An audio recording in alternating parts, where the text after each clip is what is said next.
Okay, if you celebrate. We're gonna get right into this meeting with a roll call. I know a couple people are on their way, but we should jump right in. So I don't see community board 1 here, but CB2. Present. Thank you. CB3. Present. Thank you. CB4 is not here yet. CB5 is unable to be here. CB6.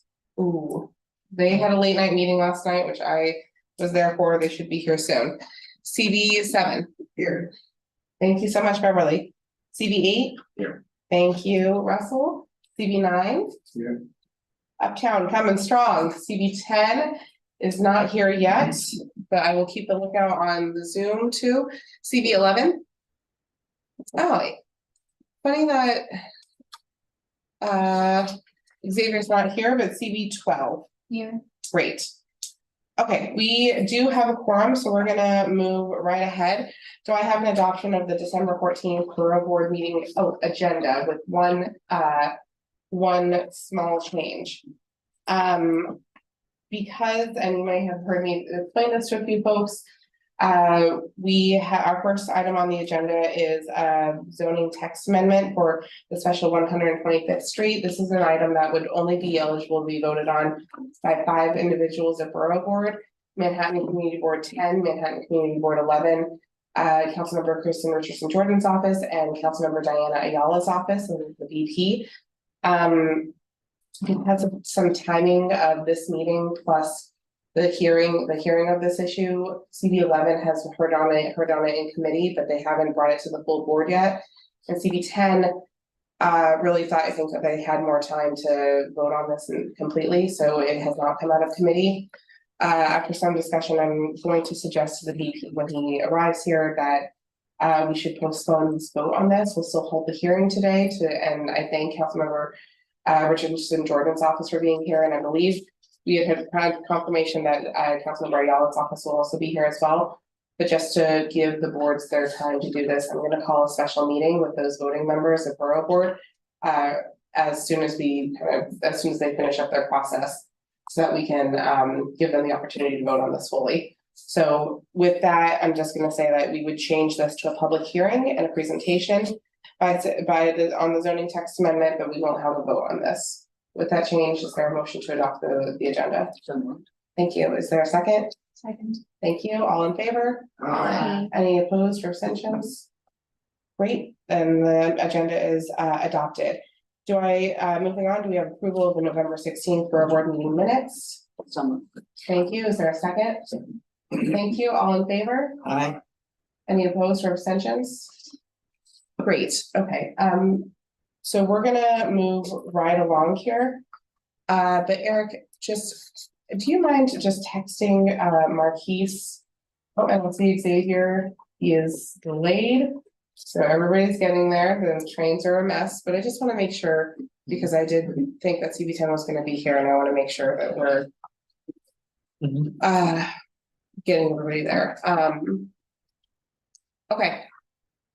With that, I think we're going to move on straight to our presentation public hearing I thought it was, I didn't know if it was DCP or if it was the developer. It switched? Yeah, so I think the agenda has first. Yeah, is that okay? Hi, Mark Queen. Okay, so let's just take a pause. We'll let our borough president settle in, and I see a couple more folks walking in the door. So we'll give everybody 2 minutes just to settle, get seated and grab some coffee if you have it. And then we'll go to our borough president's report and then to the presentation on 125th Street Special District. So everybody, if you don't mind just pausing for just 2 minutes while everybody gets settled in, then we'll move right on to the presentation. Just so you know, we just discussed that because CB10 has not, I flagged this for you, the CB10 has not been able to do it, we're going to postpone on this, so it's just going to be a public hearing. But because you're here, I think we should go straight to your report. Okay. And then we'll go to the presenters. And I see CB6 is now represented, which is great. And that's on you. I'm with, my name's Francisco, I'm with the NIL's Oh, office. fantastic. Thank Yeah. you for being here. Pleasure. So, Hey, Mark. How you doing? It's a pleasure. You're welcome to stay as a voting member of Borough Board. You're welcome to sit at the table if you Yeah. like. Great. I just wanted to say we had just discussed this before. We really appreciate you guys being here. We kind of just found out a little late in the game that CD10 had been able to move this to a vote, either on their committee side or to their full board. It is, you guys are eligible for it because it's a zoning issue, but it's in their district, and we had time to also put CD11. Also didn't have a chance to actually vote on it the committee. Just given some of these things, it just kind of felt like if we had more time, it probably makes sense to postpone the vote on this Yeah. until those boards have the opportunity to finally just go through their process and do that. So we appreciate you guys being here. We still have to the report. These two, so when we get the report, but it will have the public hearing, but we'll call your offices and see if we can get a special meeting together to do. Yeah, 100%, yeah. Do you want my email address? That's really lovely. Yeah, I don't have a business card yet or anything, but I can write it You're down. new. Yes. Great. Well, go ahead and put it right back there and I'll take it and we'll make sure you're on the agenda. I'm gonna get caught with you. You handle yourself. And I didn't prepare anything for this meeting. No, you're fine, you're good, you could sit here and, we're generally a friendly group. Most of the time, looking at downtown over there. I'll make sure to keep it that. Most of the time. Okay, Borough President, whenever you're ready to go, we'll move right into it.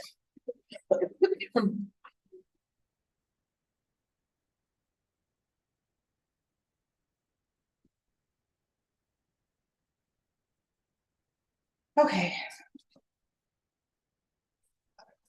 Okay, with that, we're gonna move right along.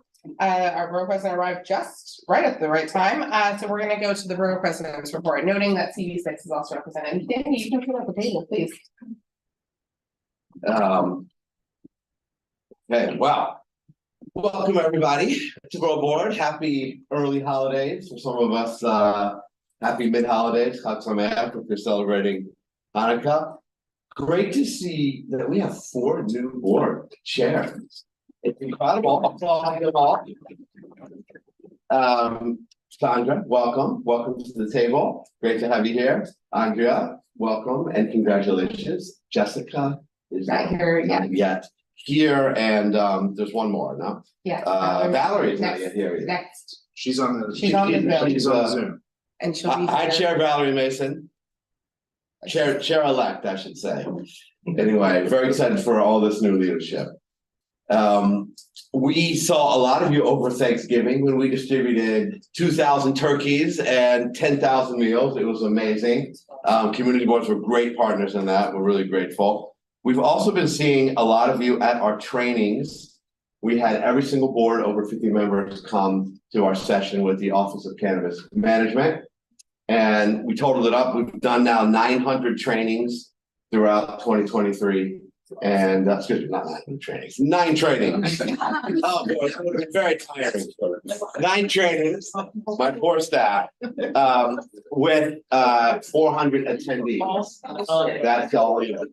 That's all you. And another round of great training starting in early January, I believe. Yes. Which maybe you'll tell us more about. Also coming in early January, if not maybe slightly before, is the opening of our annual community board application process. We last year had a stunning number, 1,000 people applied to Manhattan community boards. We're just thrilled by the outpouring of energy.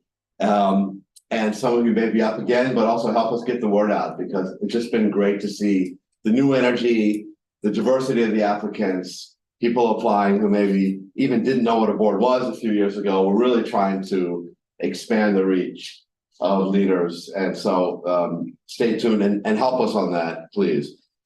We have a big day coming up. We're doing a hearing on the open meetings law that I'm sure many of you are quite aware of and maybe even worried about.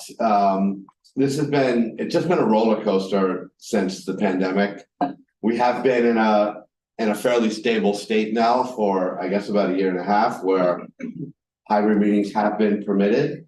And I think in many ways, they've been fabulously successful. I've been at some of your boards on the in-person side and the virtual side.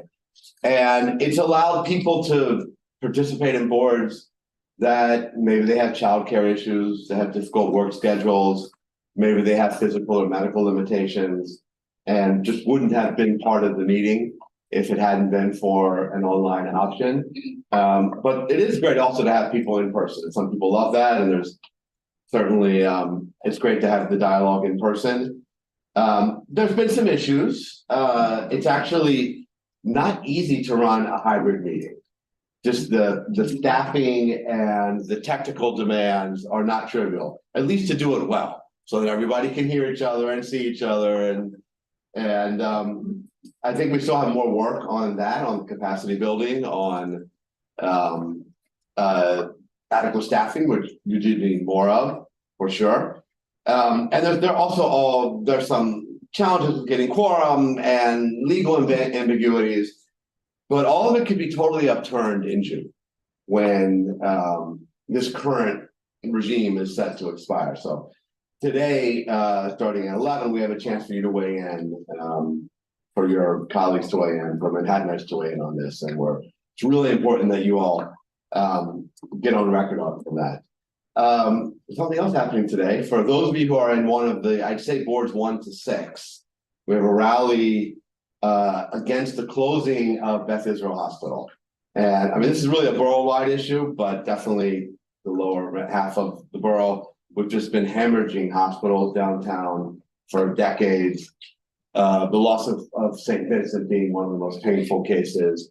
And we're set potentially to lose in shockingly rapid fashion the Beth Israel campus on 16th Street. And that means really the only full service hospital south of 23rd would be Presby's downtown.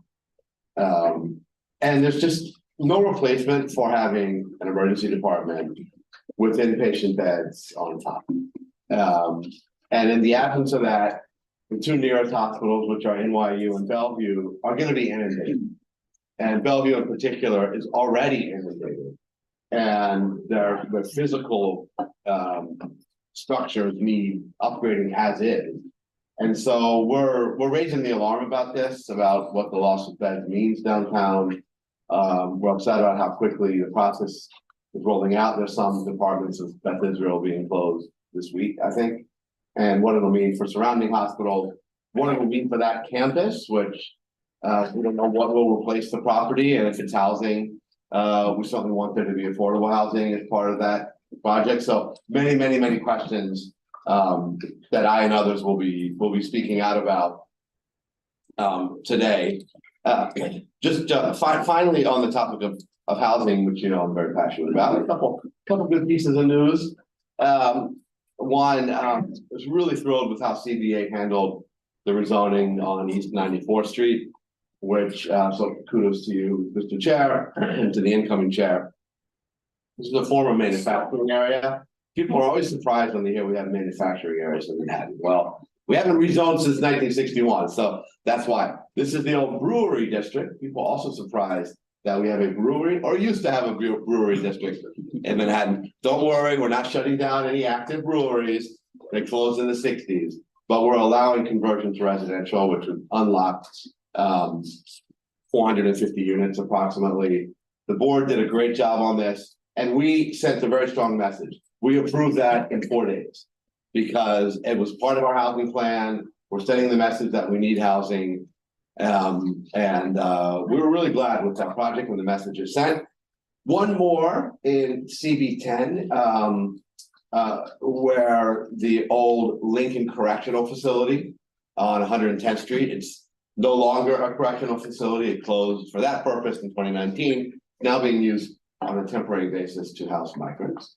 The state has accepted a proposal by a development team to turn it into not just affordable housing, but affordable home ownership. And right on cue, I see Mr. Chair coming in, we're talking about Lincoln Correctional.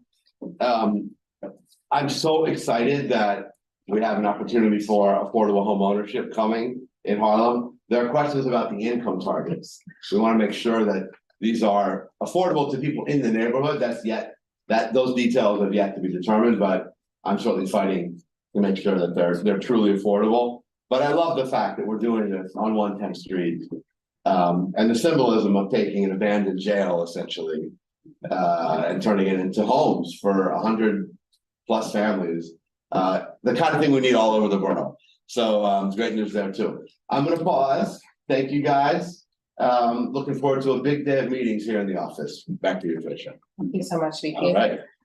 So just to catch, because I'm glad you came in at the right time, just catch CB11 and CB10 up, just because this kind of has to do with you guys. We had just discussed that the agenda had been adopted, but with one change to it. Just in light of the fact that we wanted to respect CB10 and CB11 and not having time to fully go through your process in hearing out the 125th Street, the 125th Street Special District proposal, we're gonna postpone the vote on this. We're still gonna have the public hearing, but I'm gonna call a special meeting as soon as the two boards fully finish their process out. And as soon as that happens, we'll call the special meeting with the 5 voting members of the borough board, and we'll do this vote. But just give both your boards, since both of you guys just need a little bit more time, we'll give you the opportunity to do so. So that's the only change, but moving and no problem at all. We'll just, and I know we'll do this because we have great relationships with both of you, but we'll just keep in contact around when both of those things get done. I want to appreciate and thank Councilmember Ayala's office and Councilmember Richardson Jordan's office for being here and for hearing this presentation. It will just be those 5 voting members of this board. Welcome, Kyle. Okay, with that, we're going to move right along to the presentation on the special 125th Street District. So is anybody perfect? Hi, would you like to take my seat and you can refer? Okay. And coffee, everybody, coffee, please. Coffee and bagels. This is gonna be a long one. Not this, but the day. Okay. I think you can manage there, but please feel free. Oh, and I'm sorry, let me just share screen. Apologies.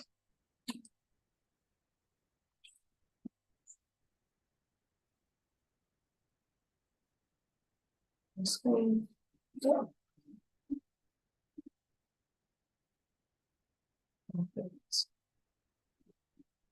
Thanks.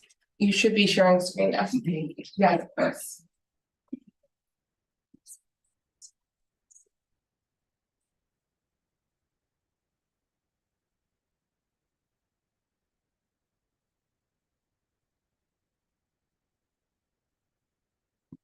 Good morning.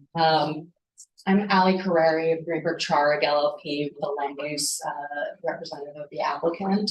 I do just want to make sure the agenda says that city planning is presenting this application. I don't know if anyone was planning to, but I'm here on behalf of the applicant to present. I apologize for that. No, that's fine. That's fine. I just wanted to make sure.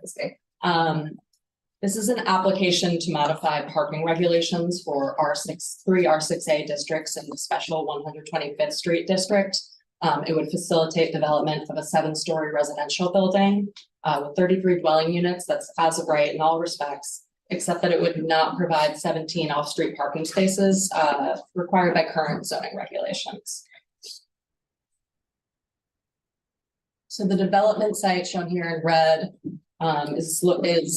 consists currently of 2 adjacent tax lots located on the north side of West 124th Street between Lenox and 5th Avenues. It has a lot area of 10,100 square feet.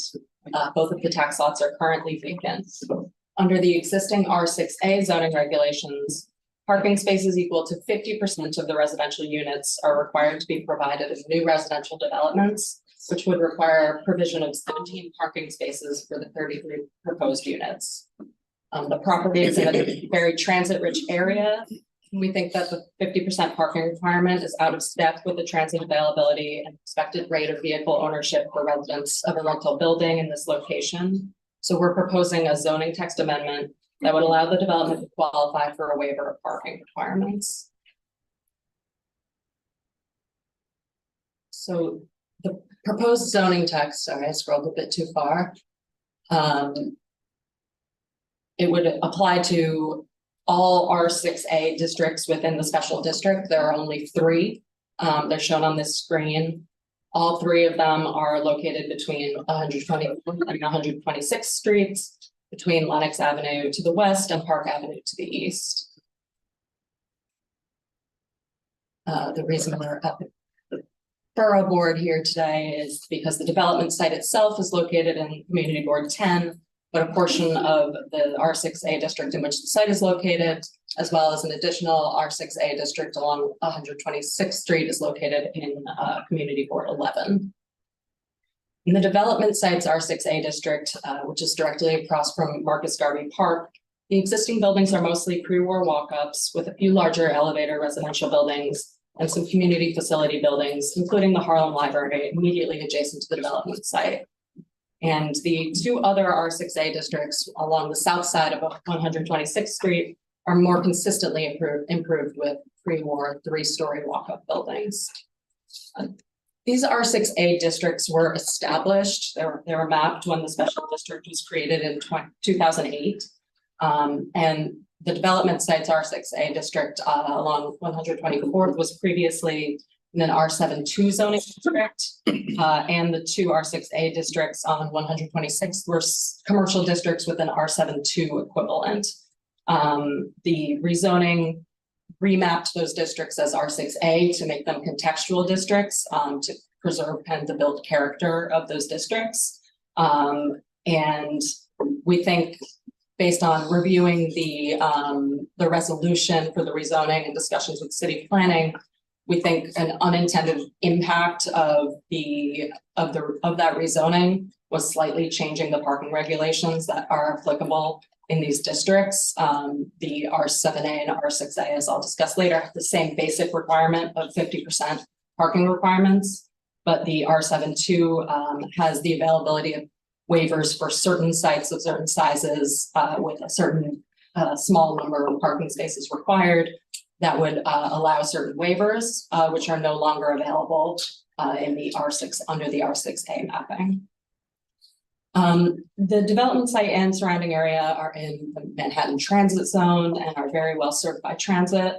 The Metro North's 125th Street station is located at Park Avenue and East 125th Street, just 2 blocks east of the site. The 2-3 train can be accessed 1 block west of the site. The 456 is 3 blocks east of the site, and the ABCD lines are about a 10 to 15 minute walk west of the site. The area is served by many bus lines running along 125th Street, 5th Avenue, Madison Avenue, and Lenox Avenue. And there are 4 city bike stations located within just a 5 to 10 minute walk of the development site.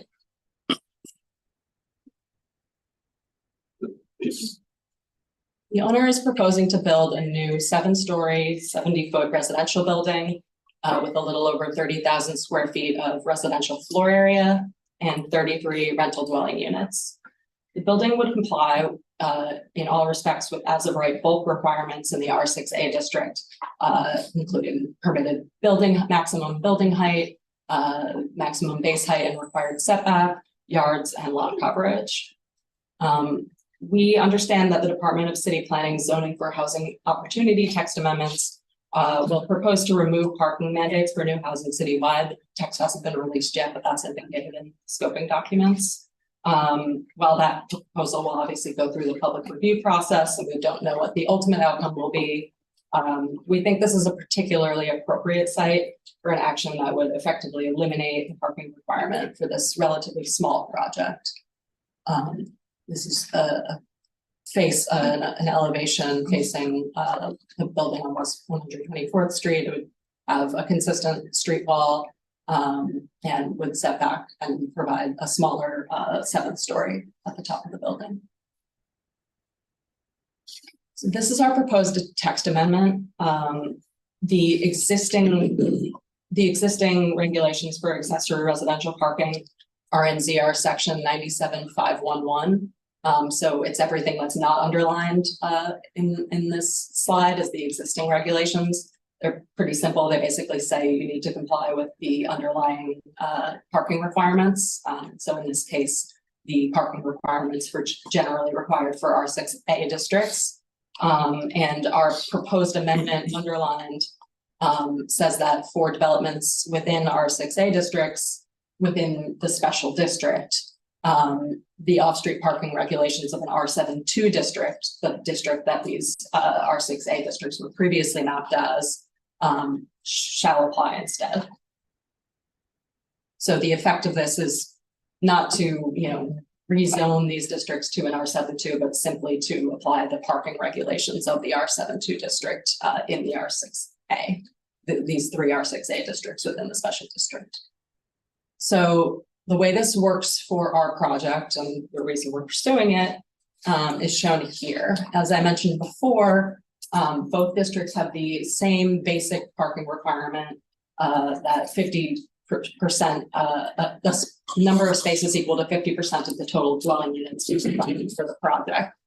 Under the current regulations, that equates to a parking requirement of 17 spaces, and there are no applicable reductions or waivers that can be used because there's a waiver allowed for projects that have a parking requirement of less than 5 spaces. And this is above that very low waiver threshold. So under the R7-2 district regulations, the basic requirement is the same. However, there's a specific waiver for the R7-2 for zoning lots of the size between 10,000 and 15,000 square feet of lot area. As I mentioned, this lot size is about 10,100 square feet and meets that requirement. And on such zoning lots, the parking requirement is reduced to only 30% of the number of dwelling units. That equates for this project with 33 dwelling units to 10 spaces. It says 11 on the screen, the math is wrong. But in either case, the 11 required spaces would then also allow us to use an additional waiver that applies in the R7-2, which is that it has an increased threshold for a full waiver, where if the calculation of the parking requirement gets you to 15 or fewer accessory residential parking spaces, you're allowed to waive out of the parking requirement. So again, the calculation here for a 33 unit project is that 10 parking spaces would be required at the 30% rate. And then the 10 spaces would be under the 15 space threshold for the waiver. We want to talk about the what we think is the mismatch between the ownership rates for vehicles for projects like this in the area and the 50% requirement. Based on American Community Survey data, the census tract that this project is located in had a household vehicle ownership rate for rental units of only 0.2 vehicles per household, which for the 33 rental units would equate to only 6 or 7 additional vehicles. We think that providing 17 spaces could therefore potentially induce more residents to own a car than would otherwise choose to do so. I think that kind of mismatch is part of what is going into city planning's thinking about changing parking requirements, making them permissive rather than mandatory, so that there's more flexibility to understand for developers to assess the needs of their residents and provide parking as they see appropriate.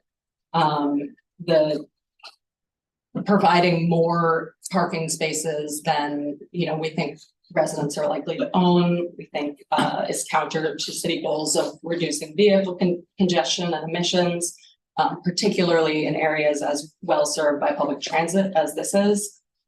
So we think the proposed text amendment is consistent with the city's long-term sustainability plan. We also found that there's a wealth of parking garages in the area that can absorb what we think is the low number of expected vehicles that might be owned by residents of this project. We would note that without the amendment, the development would have a below-grade parking. Oh, I'm sorry. Where did that go? Yep. I found it. Thanks. Without the amendment, the development would have a below-grade parking garage for the 17 required spaces. That would have to be accessed from grade via a new curb cut on 124th Street. There isn't a curb cut there currently. And building the parking would require digging in areas between 4 to 8 feet deeper within the cellar than what we propose to provide for as just a residential amenity level in the cellar. And it would, and that additional digging would require underpinning for the adjacent Harlem Library and introduce additional construction challenges.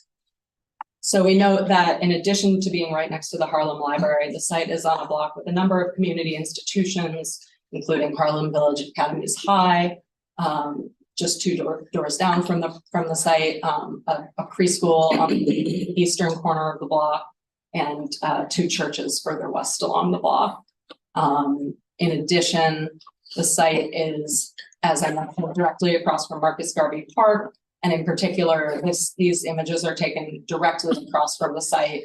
There's a children's playground right across 124th Street from the site. And together with the schools, library, and churches, this makes the block more heavily trafficked by pedestrians than a typical residential district. So we think this is a particularly inappropriate location to introduce a new curb cut condition for the safety of pedestrians and particularly children. As shown on this illustrative rendering on the screen, instead of a new curb cut, which would be located on this western, kind of in the central western area of the building's frontage, we would propose to provide planter beds between the property line and the street walls. The street walls, in accordance with underlying zoning, would be set back from the street, consistent with this neighboring building to the east. And we think this will provide a much more pleasant pedestrian experience than a parking entrance in the middle of the building. And this will introduce new unsafe interactions between vehicles and pedestrians. Okay, thank you. So again, we're gonna call a vote on this at a later date. But if there are any, just keeping in mind time, because we have another whole other can of worms to open up and dig into. So I want to just see if there's any specific questions on this. Anybody from the public who's joining us on Zoom. So I apologize for reaching over you. I just want to make sure that there's no hands raised on this. Otherwise, then I'll kick it over to Xavier. Oh, there's one. I apologize for reaching over you. No. Never mind. Okay, Xavier, go ahead. Oh, and then I see Councilmember Ayala's office. Oh, okay. Thank you for the presentation. Appreciate that. Couple questions. So this is on the west side of Fifth Avenue, right? How many feet in from Fifth Avenue toward the corner where you turn? It's from Fifth Avenue. It's pretty much in the center of the block. I'm not sure the right. Yeah, Okay. it's very much mid block. It's basically it's kind of near the west side of Marcus Garvey Park. So Okay. there's All right, the that's helpful. street along there. So in the zoning text amendment and the other buildings you referenced on the 126 South Street, but a fair portion of those are actually townhouses. And so versus like your traditional walk-up rental. What is the delta for if you did opt to do parking, the 17 spaces? The delta. Yeah. Apartments lost, right? No, the delta would be what is your construction cost overruns if you did do that versus not? I don't know the answer to that. Okay, all right. So just curious, because I know that plays into the dynamic, would be helpful to have. Sure. But did you say you can do the same number of apartments either way? Yes. Yeah. Yeah. So, Okay, Thank you. sorry. yeah, just because that plays a part in construction costs and what other amenities could be provided to the community. So. We're gonna go to Valerie Mason and then Councilmember Ayala's office, and then if there's no other questions on this, then we're gonna move the agenda with the understanding that we're gonna vote on this at a later date. Go ahead, Valerie. Hi, good morning, everybody. Thank you for the presentation. I just wanted to ask you 2 questions quickly. In terms of, do you have a parking survey that you can provide? You said you thought that there was adequate parking provided by the other garages. So do you have something that perhaps you could show in the interim between the time we take this up again? Yeah, I think that's possible. When we initially did the survey of garages, I know we did a capacity count and also made calls to assess a bit that whether spaces were available, and certainly a number of the, quite a number of the facilities we found had available spaces. I think we, based on, the very small predicted amount of vehicles generated from this of, 6 or 7 vehicles, we didn't think that it would be an issue, and our environmental analysis found that any such vehicles should be able to be absorbed by the surrounding parking capacity. But we can look into kind of updating and maybe supplementing the survey we did previously, and trying to get a little more detail on the level of availability in garages. And then the related question is, you didn't mention anything about accessibility for disabled. And when there's no parking in a building, I always think about, access and having housing available for those people and easy access to move around. And, I just put that out there as a reason to have parking in the building. And I know Xavier just mentioned, what your delta is on your construction costs, but in all of your analysis about being transit rich, I don't know how accessible any of those stations or bus lines are for people who are suffering from disabilities, whether temporary or permanent. So I would just put that into the calculus. Thank you. Sure. And I would just like to note that, I think in addition to the residents of the building, disability advocates would also talk about, people transversing the sidewalk and introducing new curb cuts. Oh, yeah, no. And make things more difficult for those people, whether they live in the building or just live in the community. Mhm. Okay, we're gonna go to Councilmember Ayala's office for Hey. a final question. Yeah, just thank you for coming in, this very good presentation. I'm just wondering, it's not an actual question, it's just like, could we receive that PowerPoint via email so I can look at it Absolutely, it's if you can send it, actually, we have it, obviously, so I'm happy to send it to anybody, particularly the voting members, and we'll make sure that you guys have all of this beforehand. Thank you. Great. Thank you so much. We're gonna move along in the agenda. I appreciate it. Okay, guys, before I introduce our next speaker, and I may trade with you, Stephen, if it's you. I just wanna talk about our thinking on this one. So we're gonna hear a presentation by DCP on the gaming facility citywide text amendment that they are proposing related to casinos. This is not part of City of Yes, but this is a separate action. It wasn't totally clear to me or our office who is actually eligible to vote on this issue. Just because of the way it's written, and I've had a lot of conversations with city law on this week. And we're gonna get an official ruling on this, just because I want to be super clear on requirements. Yeah, Tammy. When you're asking, we've got 3 islands off the coast of CB1, and Sure. we've got a land expected being built.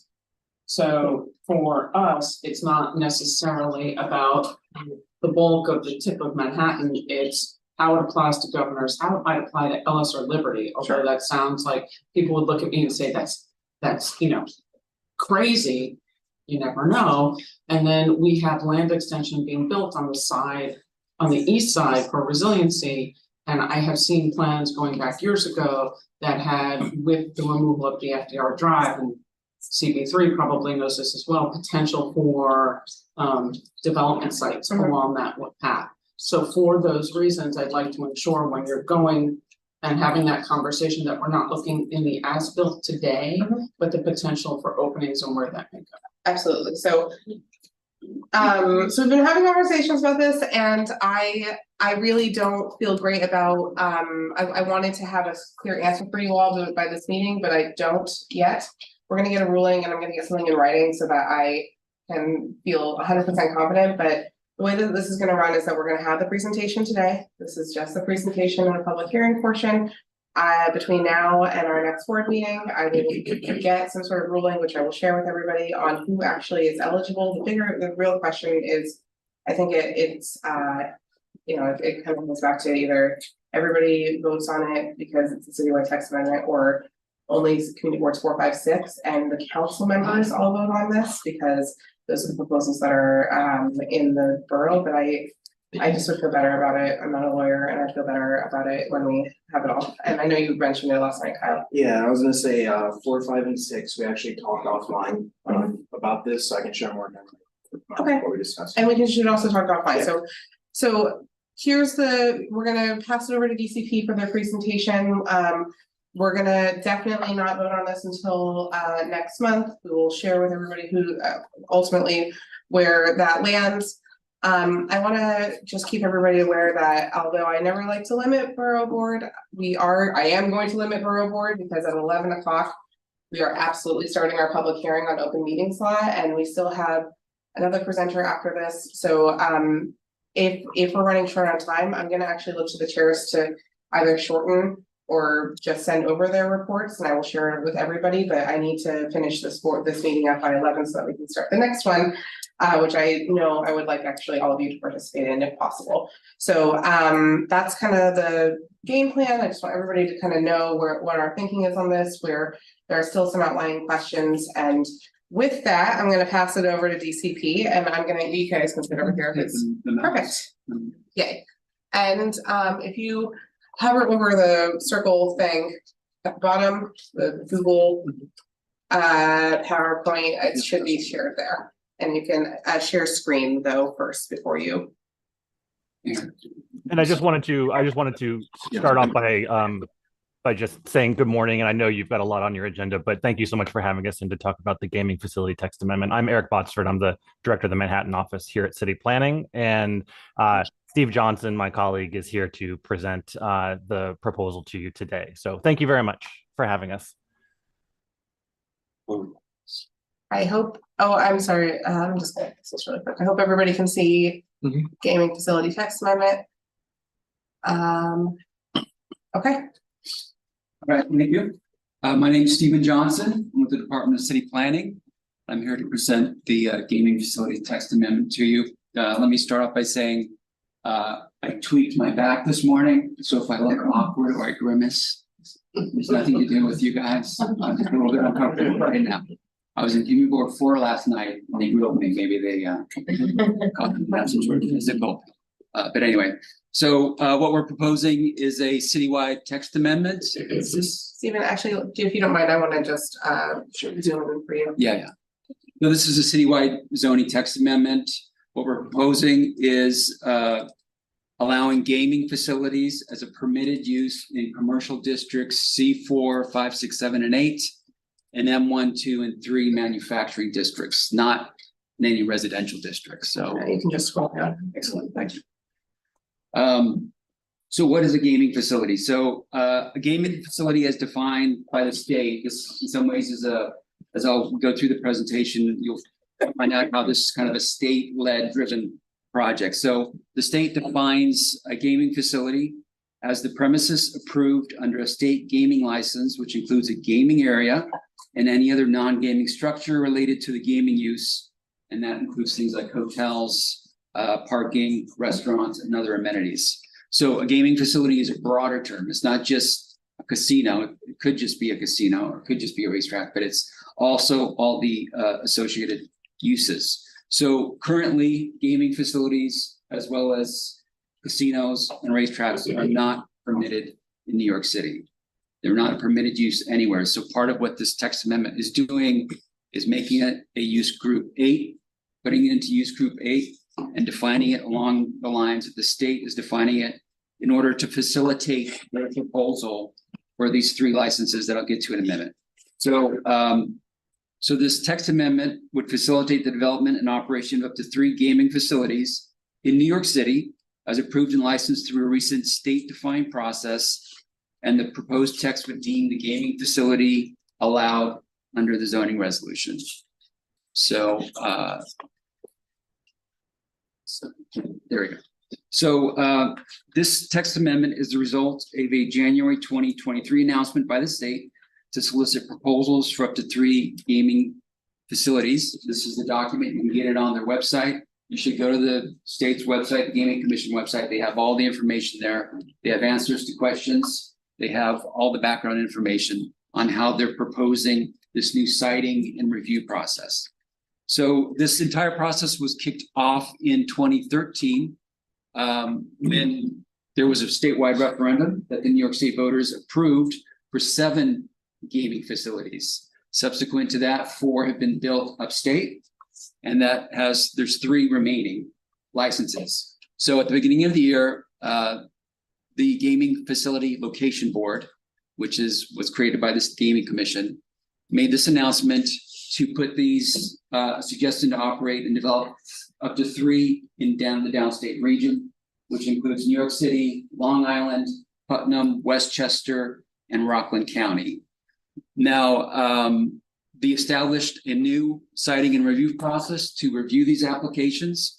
And that's what we're here for in order to let that process move forward. And I'll get to that in a second. And then just to give you some quick background of New York City gaming. Like I said, it's not permitted anywhere in New York City. However, as you probably know, there's Aqueduct and Resorts World in Queens. That is on state-controlled property, state-owned property. That's why they can be cited there.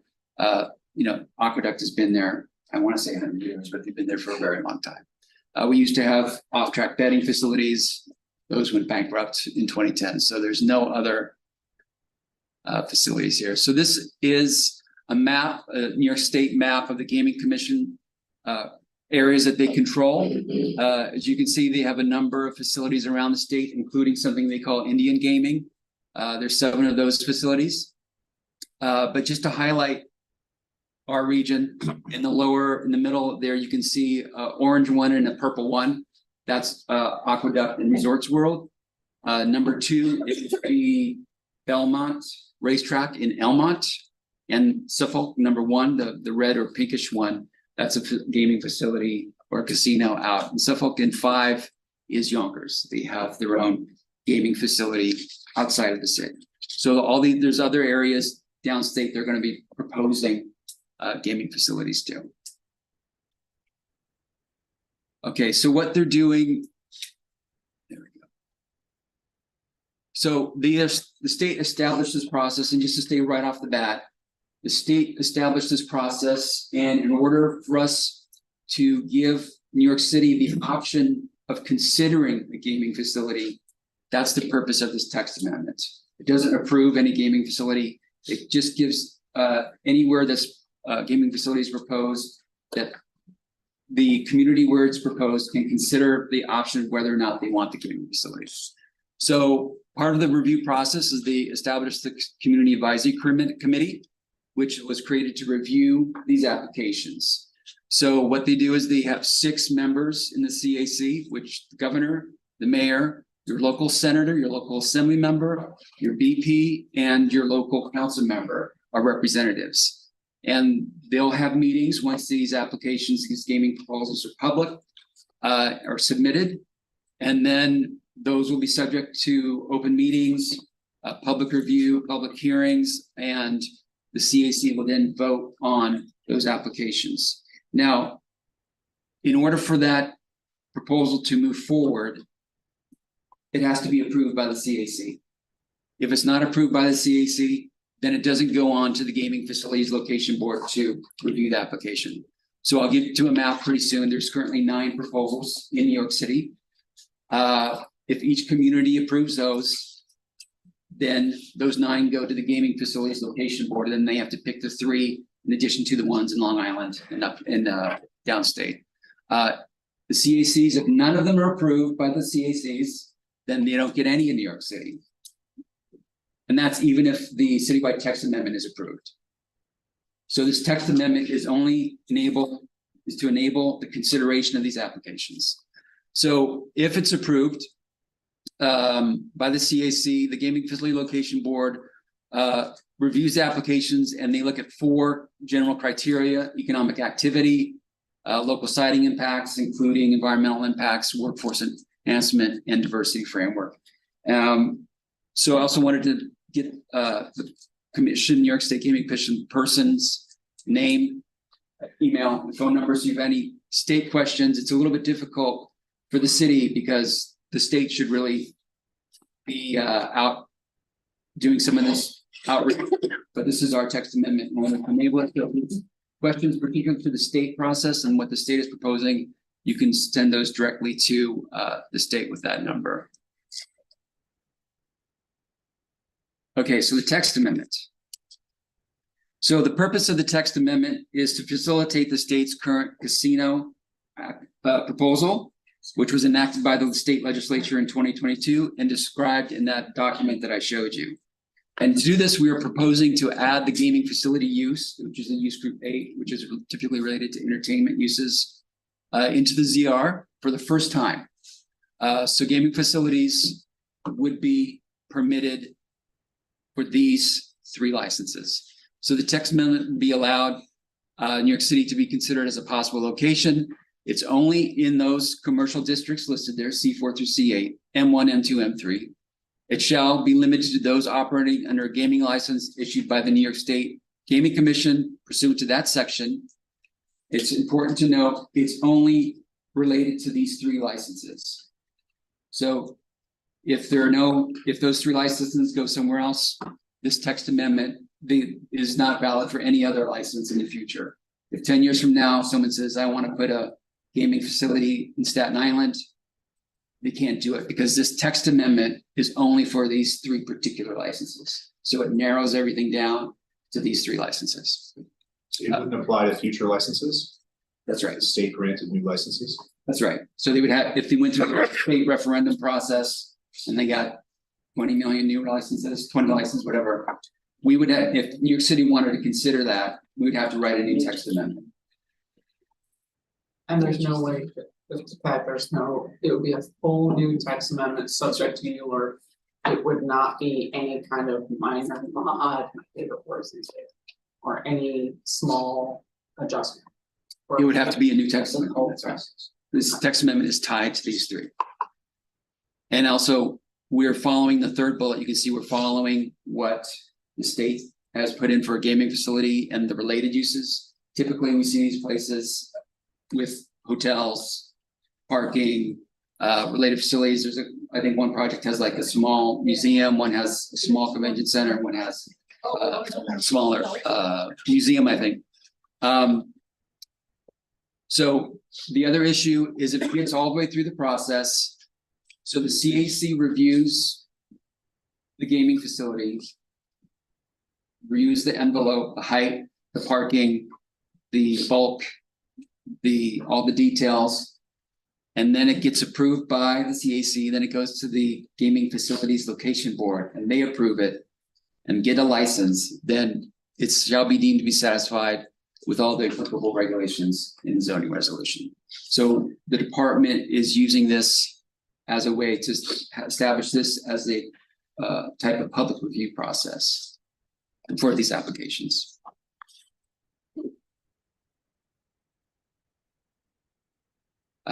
I've already mentioned a few of these. Must be approved by the CAC.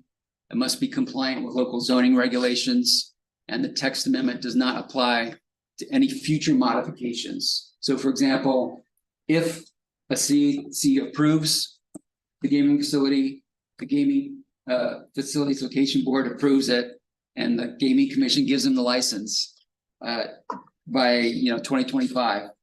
And it's built, and then they come back and they're like, well, we got a 400 space parking garage. Now we want 500 more spaces.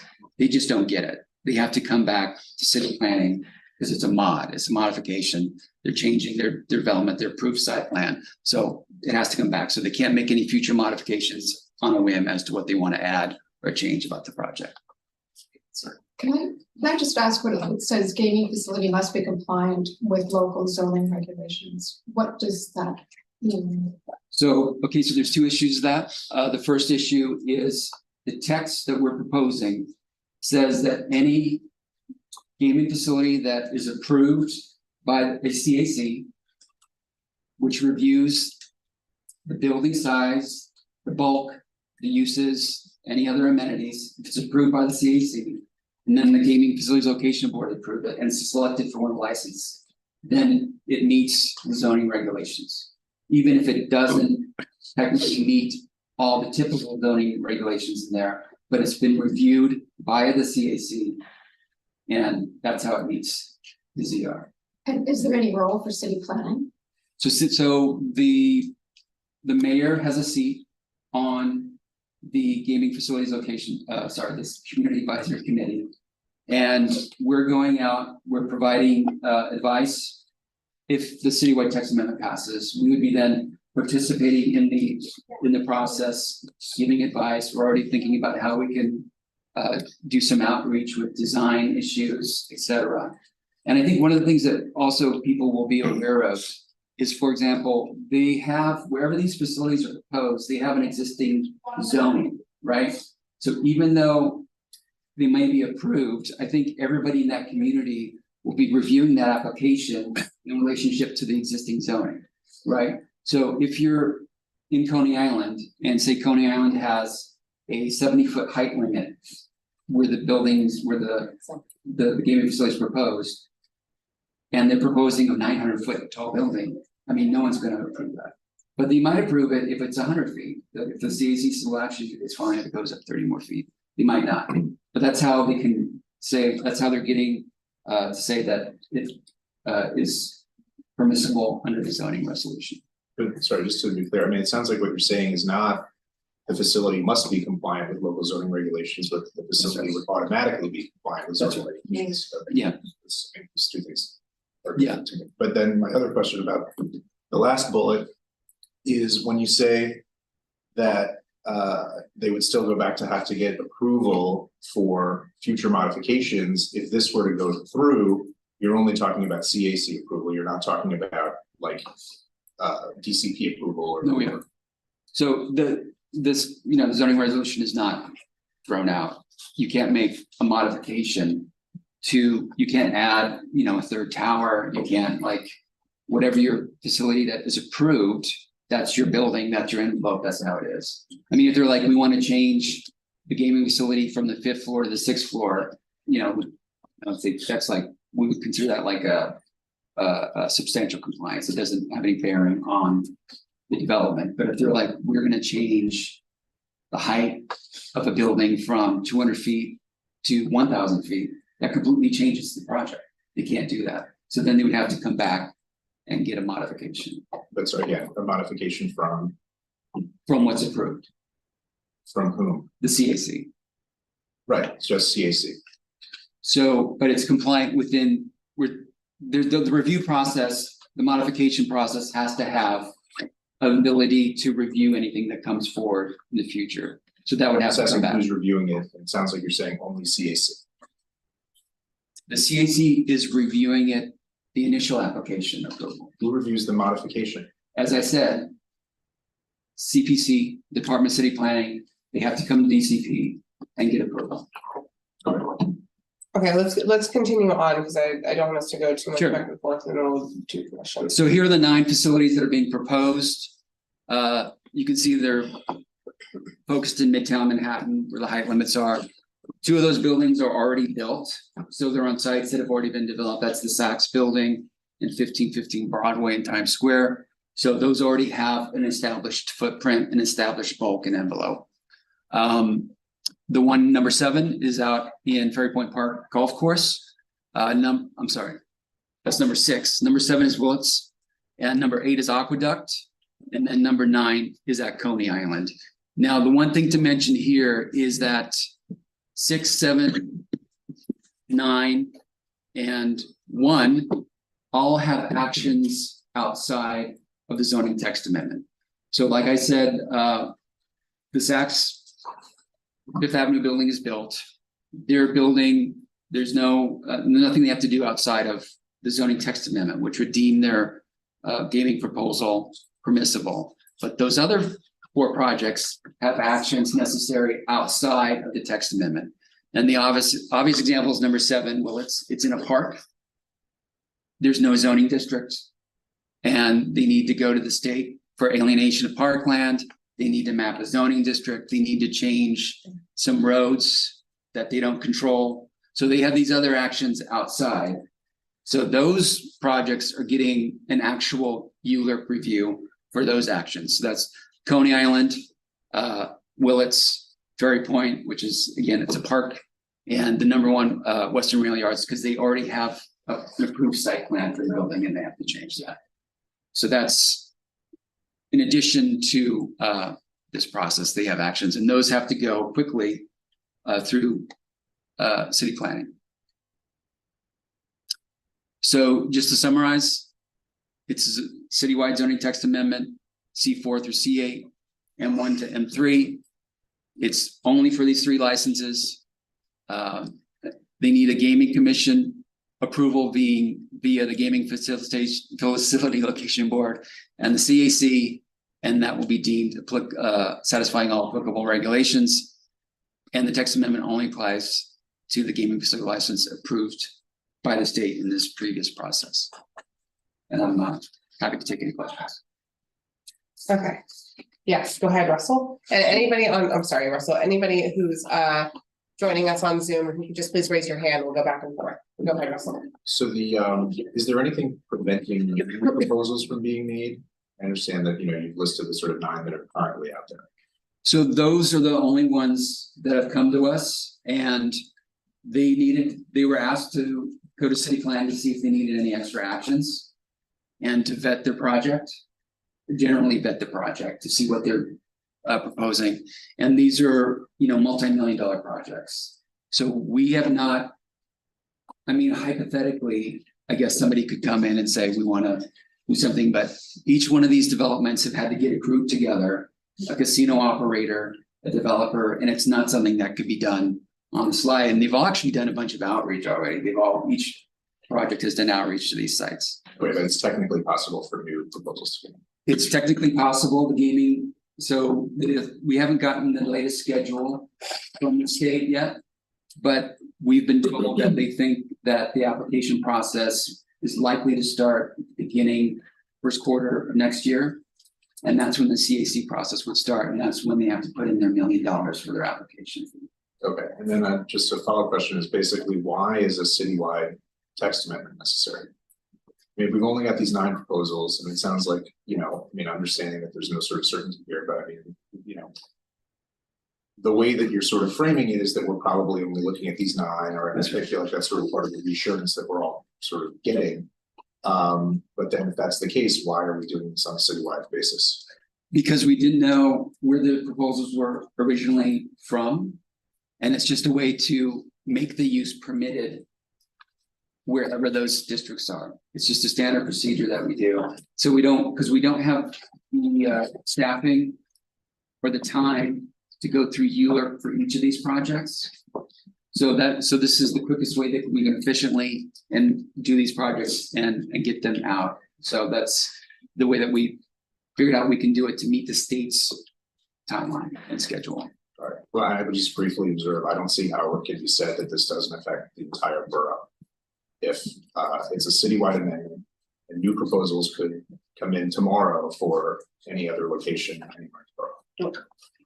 Understood. I'm getting an actual ruling from law. I don't want to debate it here just because I'm gonna get a legal ruling so we are totally clear on it. But also appreciate that everybody here is paying attention to it, just because if it does come out that everybody should be voting on this, I want everybody to have the presentation, even if it doesn't it's most likely not going to apply to everybody except for 4, 5, and 6.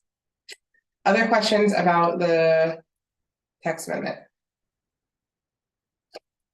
Anybody I'm gonna stop share just so I can better see. Okay, so unless there's anything else, any other questions on this, we're gonna look, everybody should look for an email from me between now and our next borough board meeting to get, and I will share with you whatever kind of ruling comes from the law department on who's eligible to vote for this. All council members are eligible to vote on this, we know that for certain, so council members should be aware that that's gonna come up. At the next borough board meeting, and certainly 4, 5, and 6. I can't imagine should not be prepared to vote on this. Everybody else will get that. We're going out to Get that. 6 next week. Go ahead. This might be a stupid question, but. So the text amendment, if the CAC structure for approving these of the 9 applications, if we don't vote to have that sort of like policy structure in place, since this is like a state initiative with like state applications and like, you know, Albany's involved, like what would the application process look like if we don't do this text? Like would casinos in New York just not happen, or what? So they would not happen, or each individual application would have to then come to city planning to propose some sort of text amendment for their specific site. Okay. Text amendment, an action, maybe a large scale development, special permit. Go ahead, Beverly. Oh, How many applications for the 3 slots are downstate but not part of New York City? No. We've heard there's 3, but I can't confirm that. There may be around 3. With Yonkers, there's at least 1 on Long Island, so. Go ahead, Tammy.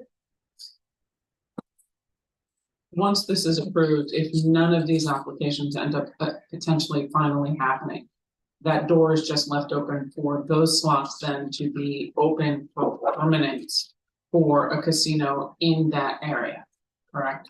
I'm sorry.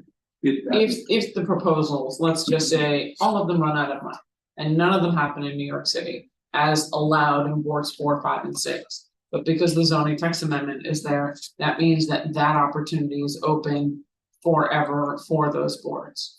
No, Or is it no. linked specifically and only to those applying? It's only for these 3 licenses that are being applied. So I just wanted to make sure it was licenses for the applicants. It wasn't tied to the locations. And therefore the location would then be permanently available. it's the use is tied to the zoning districts in the zoning resolution, and then it's tied to just these 3 licenses. Okay. But can I actually ask a follow-up question to that?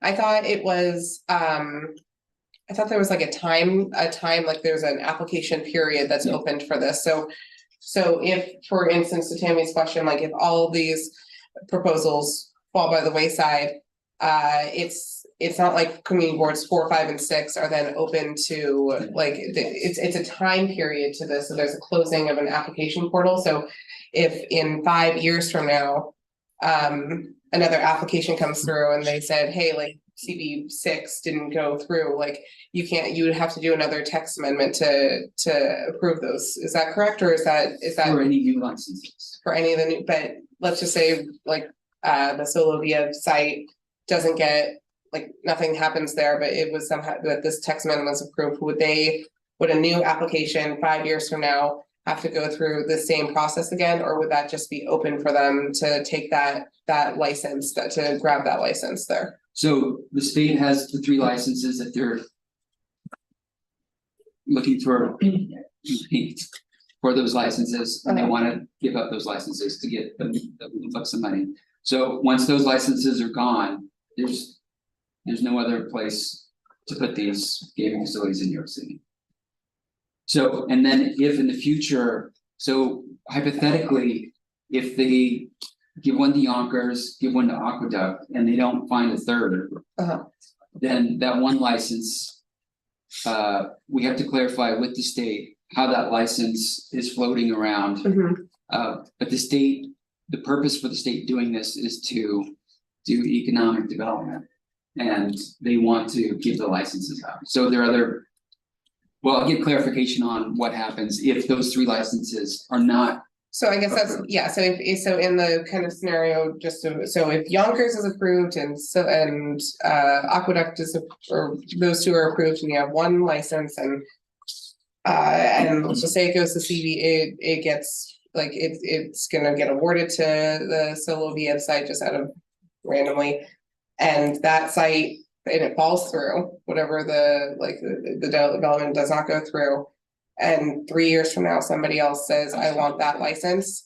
Does it automatically like clear the way for it to go into CV6 because it's already been approved, or do they have to go through the same process? I think that's what Tammy's question was like, if for whatever reason in a situation where like there's a license that doesn't get acted upon and it's floating through, is it already kind of paved the way for 4, 5, and 6? So that was the question I think they were asking. So if it's approved for Soloviev and then they give their $500 million for the project and then it falls through. I'll have to get clarification as to where that license can and can't go. Okay. And if it's floating, if it stays with the site, because then whoever got the site, they would then have to build it exactly how it was approved also. So it's very complicated how that would happen. I think that's, I think to clarify too, I think there's a distinction, at least the way I'm hearing it, is if you could clarify if this zoning amendment is specific to these 9 applicants, or if it's forevermore allowing a change to the zoning laws that allow for casinos in New York City. It's just for the 3 licenses. It's completely tied to the 3 licenses. So I think the pertinent question is what, if something weird happens with the license. Or the applicant. The applicant falls through after they pay their money, where does that license go? Does it go back to the state or does it stay at the site? And then they have to build. So I don't know any developer who wants to build something according to a previous developer, so.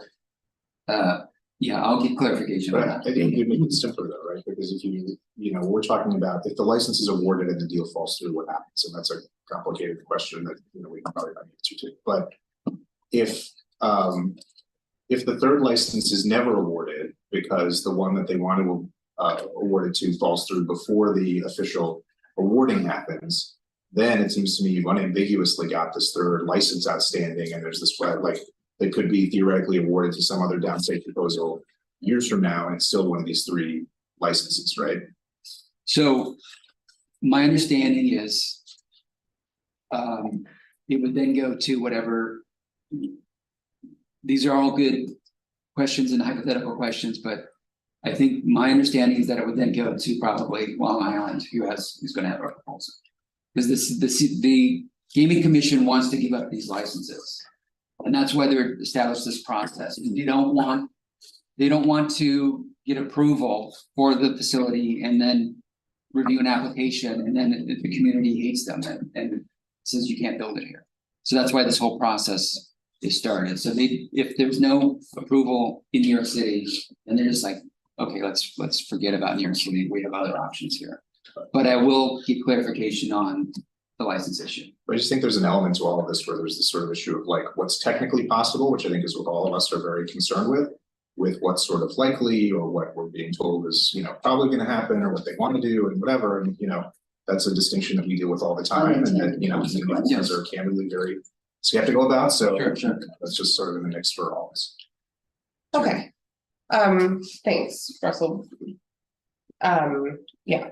Okay, so with that, we're gonna close this public hearing and presentation on this. Everybody's gonna look for an email from me. I appreciate DCP coming, and Stephen, even with a bad back, I appreciate you being here. If anybody has any additional questions, I would assume at this point that every community board has a contact with DCP and can get them answered, but if you would like to send them our way too, or loop us into it, I would ask that you loop in Lizette Chaparro and her team, who's been following this closely and really that way they're in the loop on this too. They actually do a tremendous job keeping in tabs on what everybody's doing on their committee level. But if you have any other questions, would appreciate you guys looking into it. Otherwise, we will be back on this in January, and we'll talk about the New Year. We have quite the lineup of what those and voting and things that happen there. But I think we're gonna move on. Thank you so much for being here. I'm gonna use a moment because I don't think Jesus is here yet to talk about this kind of 3rd presentation, and then if he's still not here, then I want to kind of quickly go into reports because we again gotta wrap this up sooner rather than later. But I had asked in my snooping around various community boards, I always like to find when somebody is doing something that I think is really outstanding in terms of best practices, when there's something that seems a little, just a little novel or something that I think that could be applied to different community boards, I like to try to find opportunities to share some best practices with the group. And when we first take office, what the VP had heard from the chairs and district managers was that this is an opportunity, this space, and particularly for all of our new chairs, this is an opportunity to really talk internally about things that you may see happening on different boards, similarities, ways to problem solve together. And so just being that it was the last meeting of the year, even though it's a busy meeting, I thought it would be nice to highlight some of that. And CB6 has been on my list for a while with this. What they're doing with digitizing their archives and overall just kind of applying another kind of level of transparency and tracking to their resolutions is something that I've seen other boards talk about. I want to also shout out CB12 because they are also doing this in their own way, and I think it's also been very strong. But I just thought that for all the chairs and new chairs coming in, for you to see, this is not a you should do it this way, because obviously every community board's got their own flavor and their own way of doing things, but I just thought it would be great to highlight another way of doing things. And if you find something that's interesting in it, I also asked Jesus to do this presentation tomorrow at Borough Service Cabinet, so your district managers will also see this. And I want to shout out Kyle. I know that Kyle's kind of created a culture where this is the norm, to try to find more efficient, kind of more just transparent, easy ways, accessible ways to doing things. So I think it really kind of shows. So when he comes, we'll just go right into that presentation. It's not going to take too long, but while we have a little time, then I'm just going to fly through and do some chair reports. I'm going to ask you to keep it brief, just because again, at 10:45, I'm cutting it. Unfortunately, just because we got to get on to our next thing. So with that, it's December, it's CB12. Welcome, Kathy, and thank you so much. Councilmember in Jordan's office, Shani, will be in contact. Thank you for being here. But we'll go to CB12. Hi everyone. So just to kind of do internal, external, also updates is this month we're actually launching our first board member survey.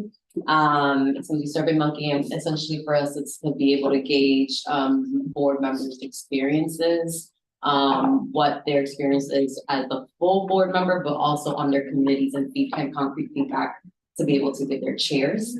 And then also be able to kind of understand, especially now with hybrid, with a lot of the changes in culturally that have also happened at our board, where folks kind of want to go next. The goal is to make it an annual thing that we would launch at the end of every year. And also kind of help us understand in terms of planning for next year when applications open. So that's gonna be SurveyMonkey. When it's like final, done, I'm happy to share it with y'all. And if you want to change it, replicate it, use it, it's all yours. Second to that is also Uptown Tours going really well. Morris Jamel mentioned, I'll also add that being able to do those tours have also helped us, especially when it comes to budget season. So I personally had never been to the Morris Jamel Mansion, like a lot of our members who never went.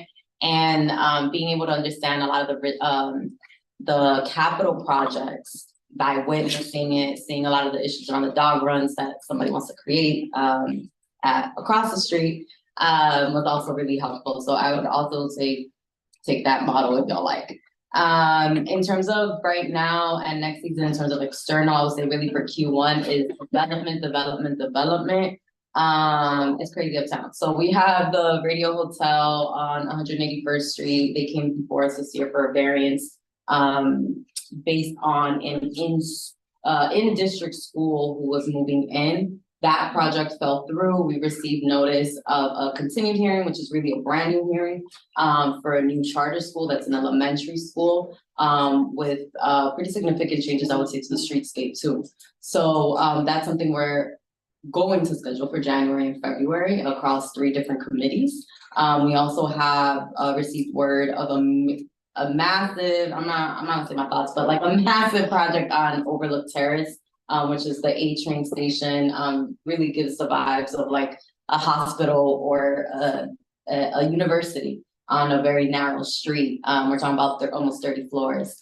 And so, and it's a site that's been empty for over 15 years, because of a lot of geographical and topical, issues. And so they work through that. It's going to take, they're in the middle of permitting, and then of course inward rezoning. So DCP has an RFP, DCP has an RFP for a site tied to inward rezoning. So a lot of our inward rezoning projects they're already underway, and the RFP is kicking off for a brand new site. And so they're doing community engagements of anyone who has had rezoning and has experience with RFP or collaborating with DCP around RFPs. I'd love to talk to you. They're gonna be doing really thorough community engagement, came to us before it launched. And so we're interested not just in the actual housing project, but also in terms of how we can give feedback in terms of the criteria around development, around MWBEs and vendors and all of that. And then last and certainly not least is our Historic District Council survey. So I think I had shared this before with folks, but New York City has a something compensation fund. I'll get the exact acronym, where agencies, and we qualify for that if you are doing research projects, are able to incentivize. So whether that's like a focus group, surveying and things like that. And so we partnered with Historic District Council to be able to get more input around landmarking. Obviously, our neighborhoods, Uptown especially, is super underrepresented when it comes to landmark projects and preservation. And so we launched the survey, and we had the opportunity to incentivize it. So every month we got a raffle going it's a $10 gift card for every new submission. And so hopefully, it's not a lot, but you know, a $10 gift card for like a less than a 5-minute survey is exciting for folks. So we're gonna be doing that for a while. I'm happy to also share that contact with you. And it was a really easy process to get to with folks are interested. Thanks. I'll leave it there. Thanks, Kathy. We're gonna see if we won. Hey everybody, happy holidays first and foremost. I'd love that see your community board survey for the board members, because I think that's really compelling.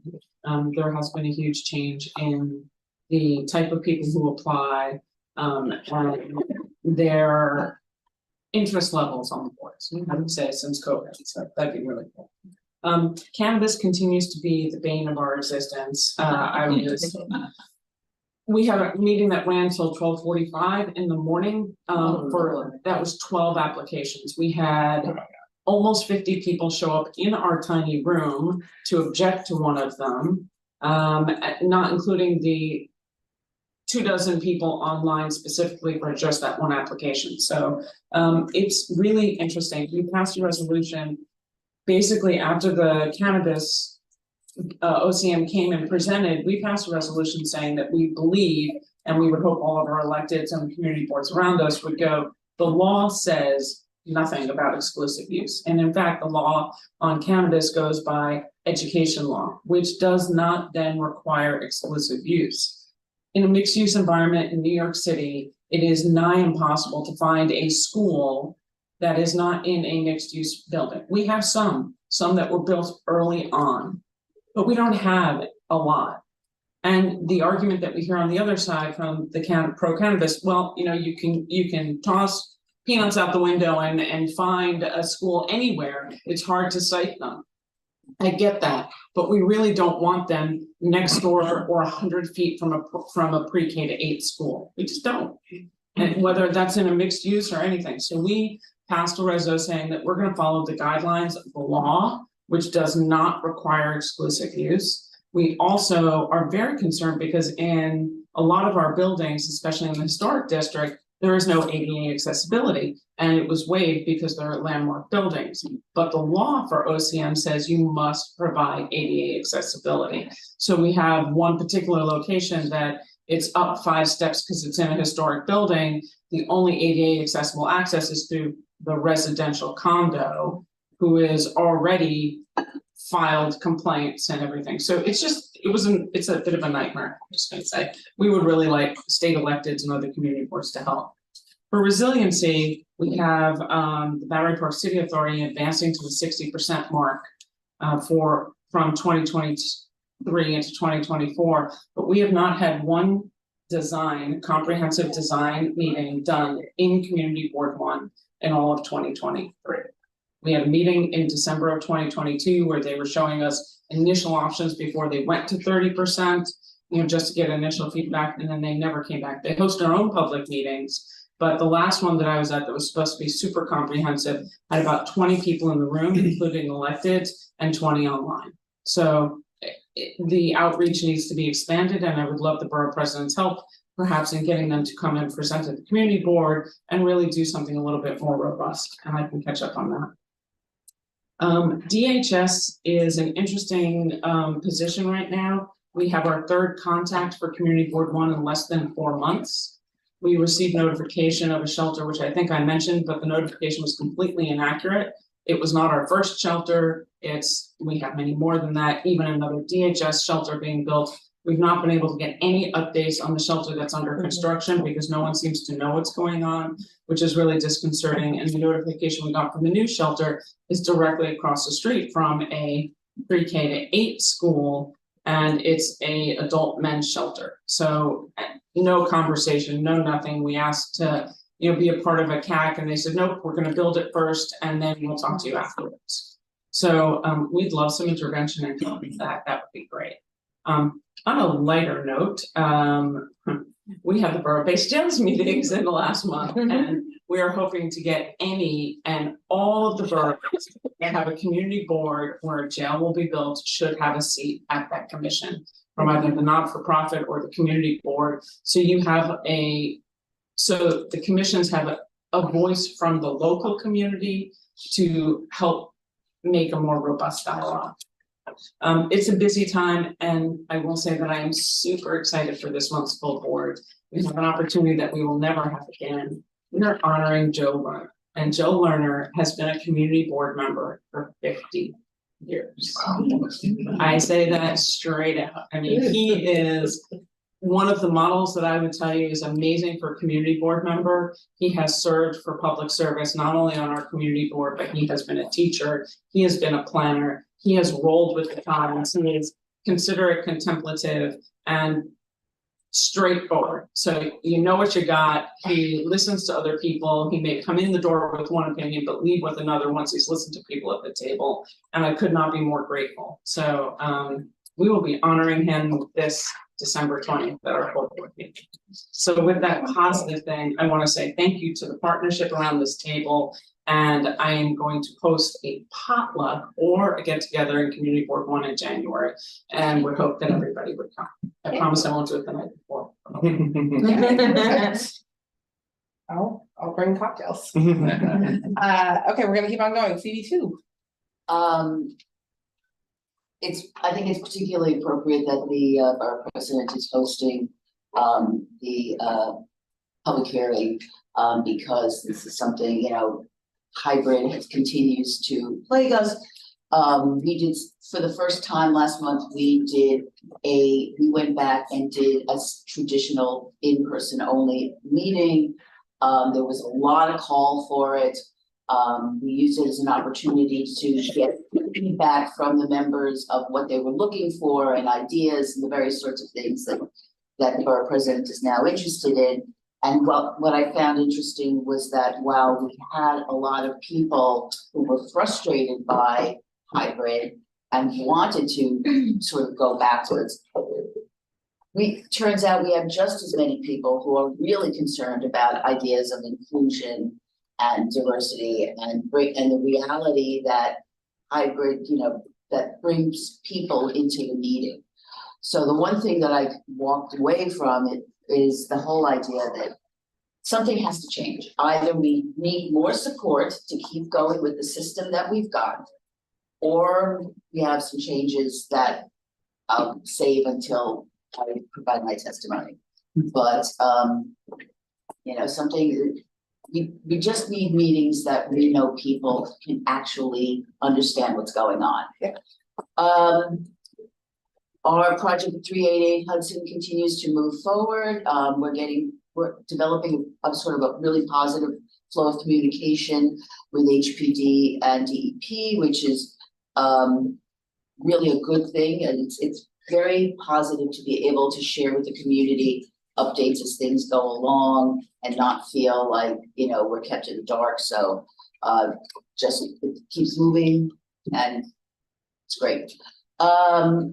This month, we had 2 meetings on the City of Yes Economic Opportunity, which is again, we totally recognize that there needs to be changes in zoning. We're just concerned about, again, a one-size-fits-all kind of reality that it seems, particularly when it comes to businesses in residences. And when you most people living in mixed-use environments, what this does to the quality of life for residents, what it does in terms of exposing them to safety issues. We are having, we have enough challenges when it comes to the loss of residential units. The idea that you could have businesses operating out of residences could further change the equation and make it even harder for people to continue to live in their homes when there's a new source of competition. There's also concern over the idea that there are things happening as a matter of right without sort of more oversight. We are, we're happy to say that there was a walkthrough. We are having accessibility to the Spring Street subway station. A great, this is such a drawn out process of making our subways and our mass transit fully accessible. But one thing I will note is that while they're putting in a new elevator, they're only putting it in for like downtown side. So it's still not truly an accessible location. I don't want to take up any more time, and that's it. And I thank you, everybody. I love these meetings, actually. They're a great way to learn and bring information back to my board. I'm so happy. Thank you very much. Happy holidays, everybody. Thank you. I'm gonna pause, sorry, Andrea, because Jesus is here, and Jesus, I already did a whole thing where I emphasize that this is not you telling everybody how to do things. I invite you to come, blah, blah, blah, blah. So great, best practices. I did all the things.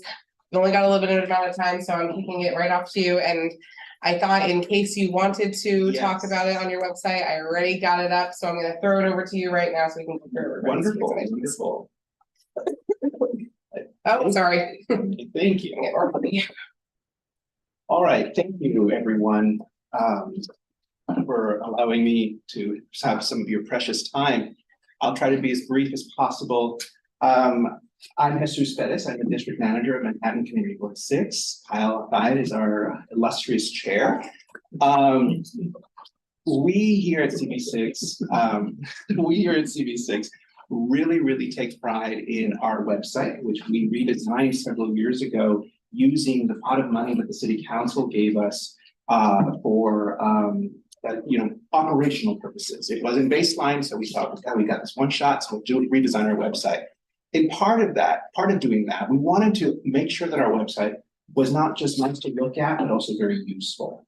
And one of the things that the board has always wanted to do is to find a better way of presenting the resolutions that it worked so hard on.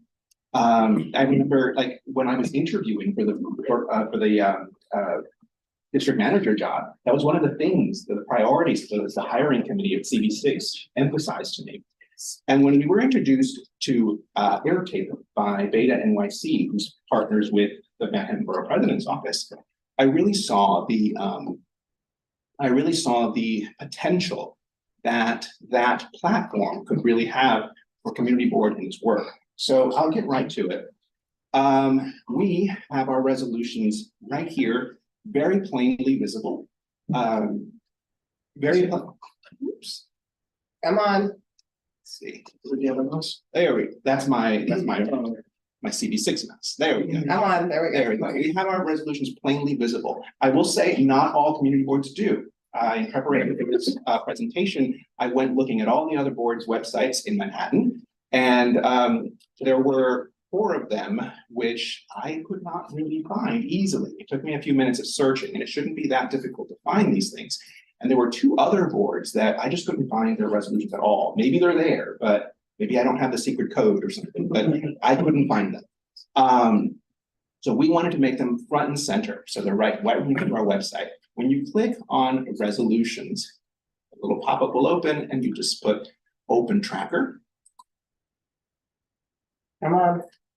I think you should probably put it on a piece of paper. Okay, here we go.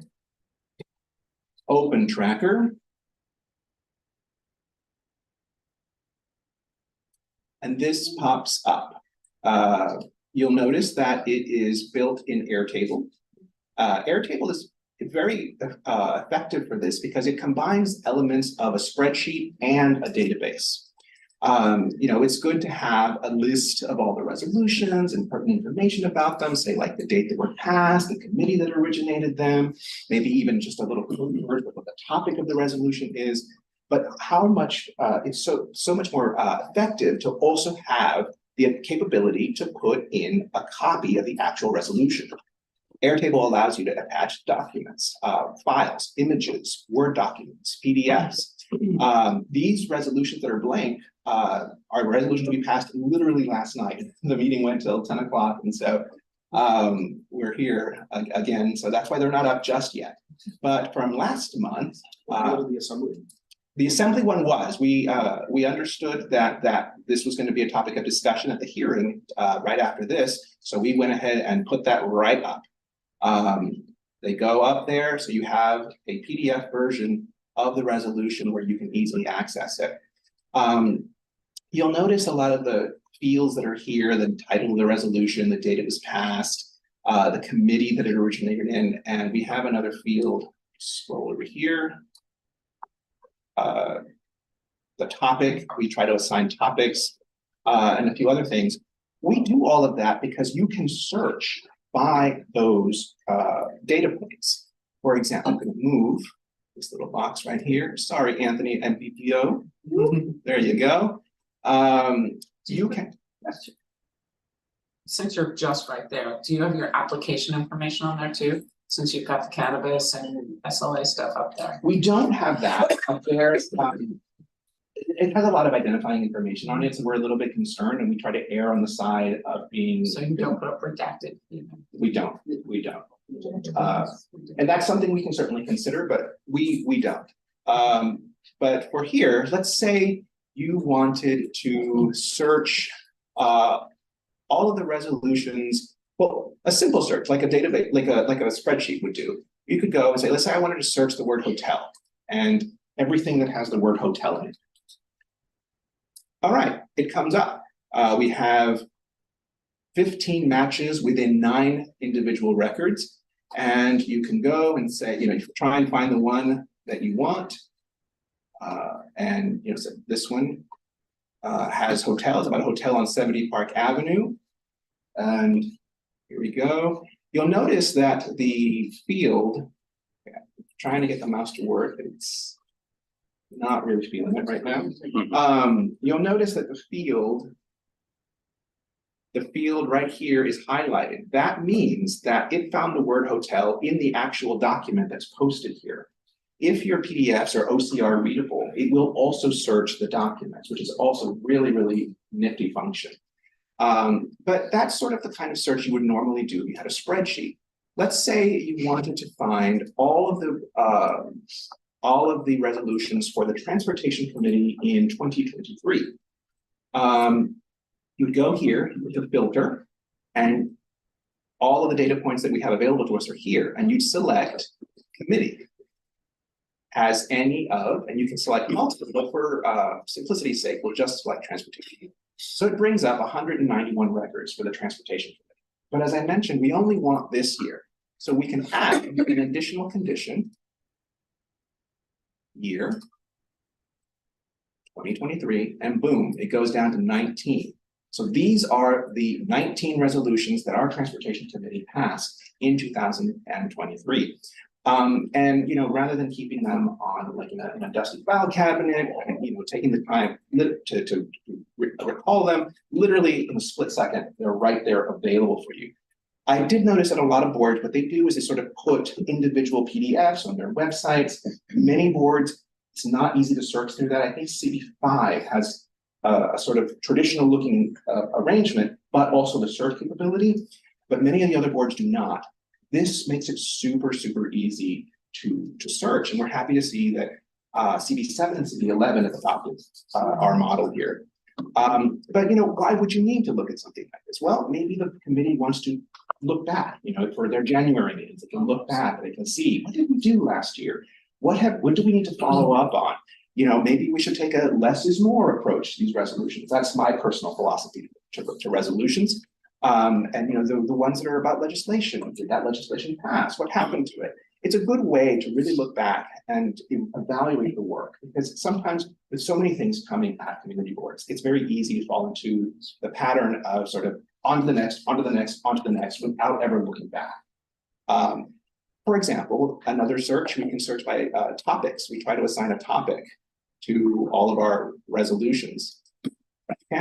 Trash can that clears the search. Filter. Topic. As any of, let's say, certificate of appropriateness, it's right there. It's got 55 resolutions of certificate of appropriateness that our board has passed. Normally that goes through the Environment and Parks Committee. We don't have a specific landmarks committee for certificates of appropriateness.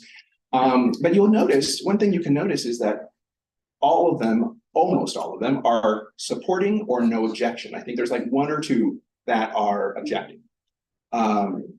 And well, with information so easily available like this, perhaps the committee can ask, well, maybe we should create a rubric for how we evaluate these things. Maybe we're not scrutinizing them enough, or maybe we like what we're doing. And so for preserving the knowledge, this institutional knowledge, putting it down on paper is the way to really have it endure, because memories are faulty. With the data available to you like this, insights can come about that we never even thought we wanted to explore. But having the data easily accessible and easy to use, it really makes it possible. So I'll stop there. I think you've gotten the gist of it. And if you have any questions, I'm happy to entertain. I just want to add one thing to that too. And I know I've shared this, with this entity for a long time. But one of the other things too, aside from sort of the internal organization, is also that it's really great for external communication. I know for a lot of people in the community, they're like, well, what the hell do you guys actually do? What is this? What is the community board? Things like that. To have this like publicly accessible and to actually trace the timeline for a lot of these issues, because as we know, it's not always just one resolution on a topic, it may be several over several years. For them to actually follow that timeline gives the public a better sense of the work that we actually do and a better appreciation of it too, which I know we never get as well. But also, one of the things that we've been on our board has been really utilizing the media to drive, a lot of our opinions and supports and product that we put through our resolutions. And journalists use this now as well. They call me up and say, hey, I've been following your tracker and I saw this pop up last night. Can we talk about this? So it helps for the external sort of relationships as well. We've even heard from some of our newer members in the borough president's recruitment efforts. They used our website, the tracker, the resources that we have on there to sort of learn, what does the community do? What committee do I want to be on? The committee tag is really, really useful for that. Because when the new people come on board, the chair asks them, what committee preferences do you have?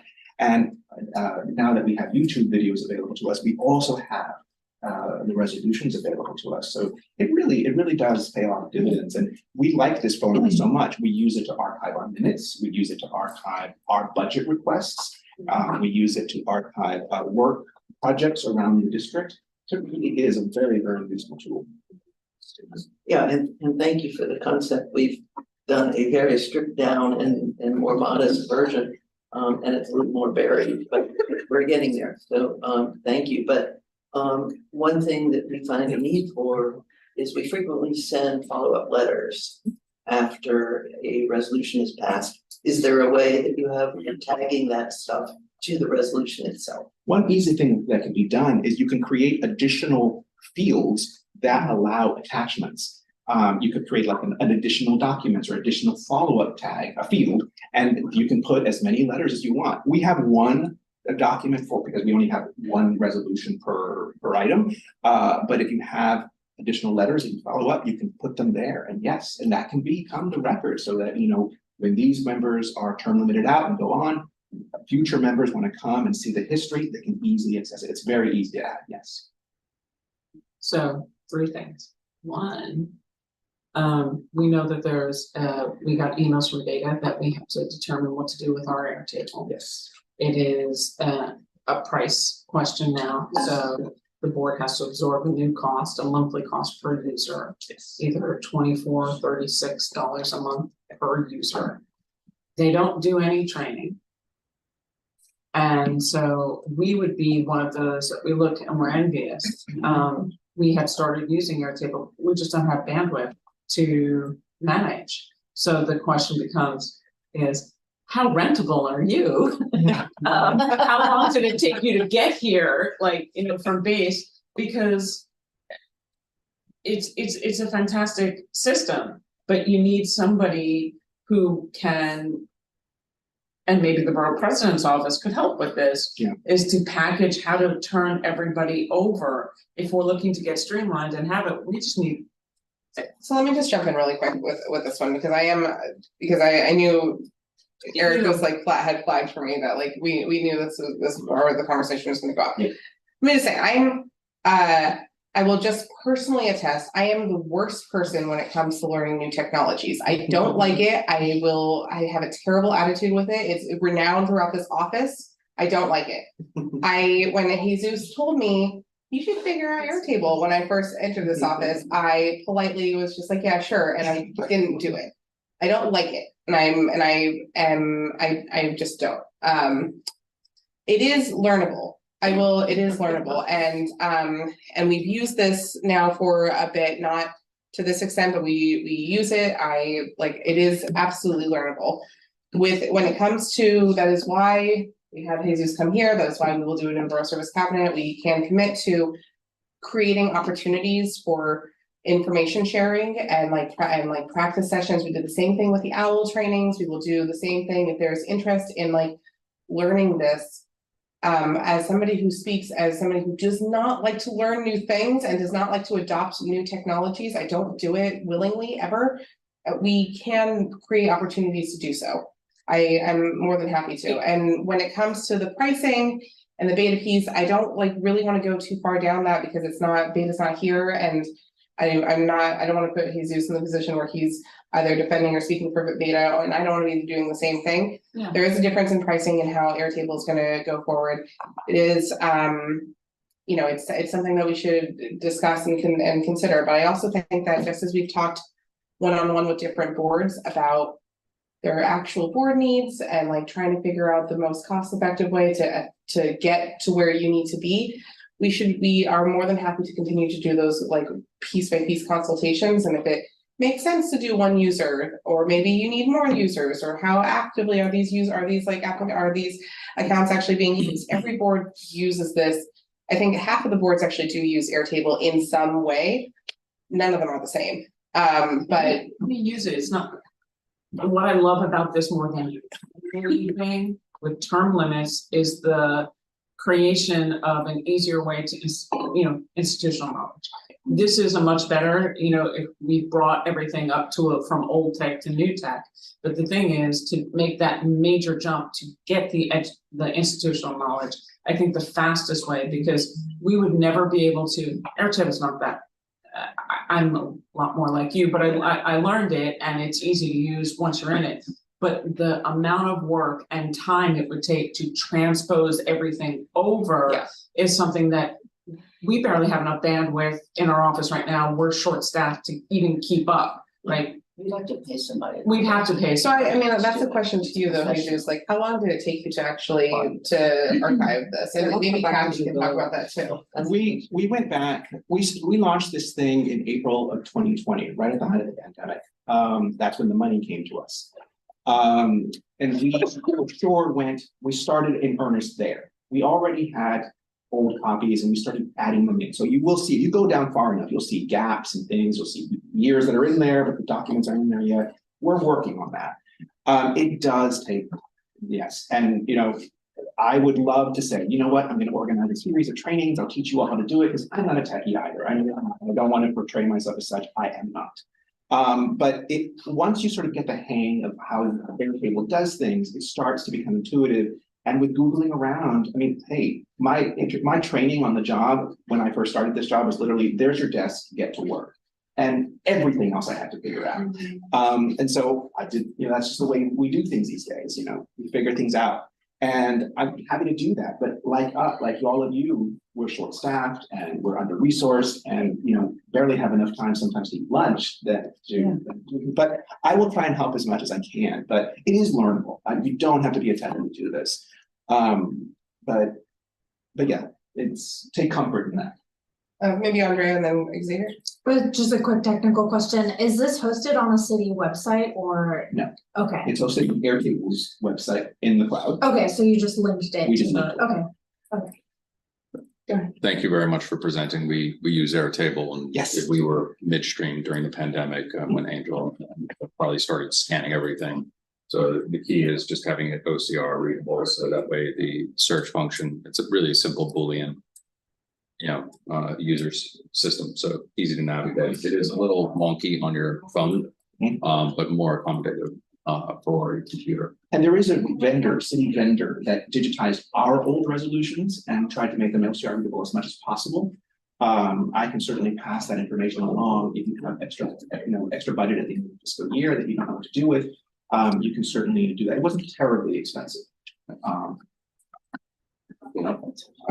That'd be our only, I mean, I would love to get there. The only thing that we're getting there is to have an on-site person come in, do our scans, set it up, so we could just be in and go forward. And this is just another example. I don't know if these council reps are here, but we need to start talking to our council reps to fund community boards more. It's not just about space. Well, that's very, very important.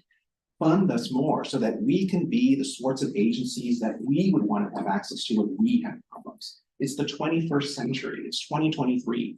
We are taxpayers here, we're all New Yorkers here. We should expect the most modern, the most up-to-date, the best service from our agencies as we can possibly get. Yes, we won't always get our way as citizens, but we should expect 21st century resources from our government.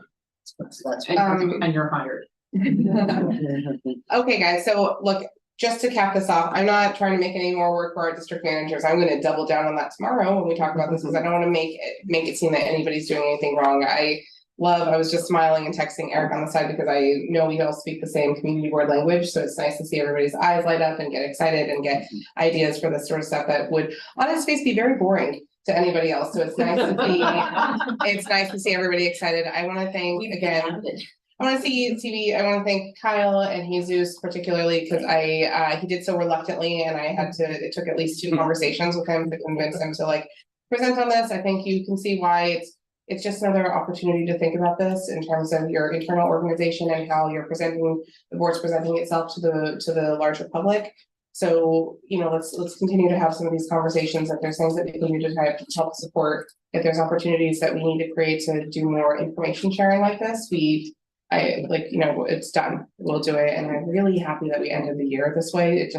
It gets everybody thinking next year in a really positive way. So thank you, Jesus. We'll see you tomorrow on Zoom. And we're gonna move right along. I'm gonna observe that we have truly 15 minutes to get our reports done before I have to shut it down and open up the new Zoom to make sure that we do a tech check. So we're gonna speed. And I apologize, but for everybody else, just if you could please just keep it real short or just send me your reports. I'm happy to send them around. But going to Andrea next. Lucky for you all, I've only been chair for 2 weeks. I don't have a lot to report. But yeah, I was elected 2 weeks ago, and we're off to an interesting start with the announcement for myself for the announcement of the Mount Sinai Beth Israel closing. It's going to have a major impact on our community. Our board wrote a resolution in a letter in 2019. I'm echoing a lot of what the borough president already said. But, there had been talk of this for many years. And they were filing a certificate of need to relocate their facilities to a smaller facility. We outlined 11 points of concern, ranging for transportation, citing the number of people aging in place, all sorts of things, the impact on other hospitals, like the borough president said.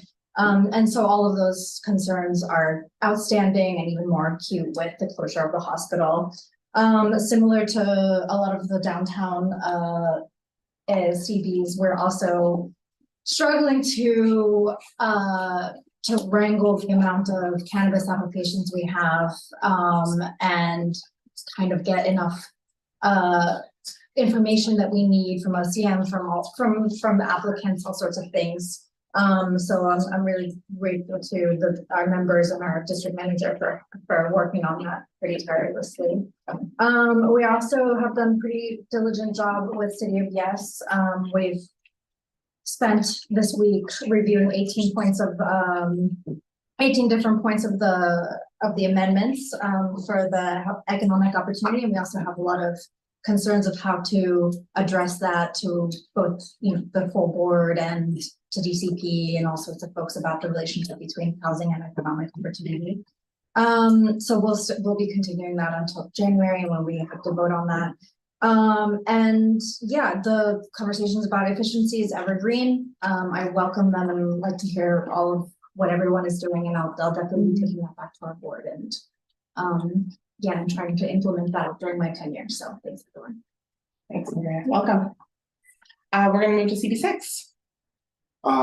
So very quickly, we will be talking about MSBI because it's in our district, but obviously works very closely with that. I'll send her an email about this later, as well about the citywide text amendment on back as 4, 5, and 6 are aligned and being opposed to that. And so, I'll share our lines on that, particularly around you were kind of also getting to that question as well. So, there's a lot of issues besides just the casinos themselves. And then just last thing, I want to introduce the incoming chair for CB6, Sandy. So you'll be seeing her. This is my last meeting at Borough Board. So I just want to thank you all for your partnership over the last several years and the friendships. I'll still be showing up to that potluck as a chair emeritus. But yeah, it has truly been wonderful. And I wish more people could see the work that happens in rooms like this, because truly it's just remarkable people, amazing ideas, and really this is where a lot of the positive changes happen. So thank you all. Appreciate it. It's hireable to come to order. He's looking to hire everybody. I just don't know. Well, in my job, I actually work very closely with my colleagues. So basically me. It's not the town, you wanna grab it. I like the idea of Tammy just being a full workforce development. Just not getting opportunities. Thanks, Kyle. Okay, we're moving right along. Beverly, CB7. Yeah, it's a light month with all the holidays. Many of our committees aren't meeting, so I'm short. We are voting next week to combine our land use and housing committees for a more unified approach to the affordable housing issues that are so relevant for us. And we're launching a fact-finding effort on our NYCHA projects in order to go deep there, which is something we really have been needing to do for some time. We had our full vote early. We passed a resolution supporting point of sale registration of mopeds, the bill that Senator Wellman Siebel and Assemblymember Rosenthal have been sponsoring. Yet in our transportation meeting, a lively discussion on e-bikes with presentations from both the New York City E-Vehicle Safety Alliance and Open Plans Streetopia, who agree on nothing. And it was very, very interesting. And it remained very civil, so we were happy about that.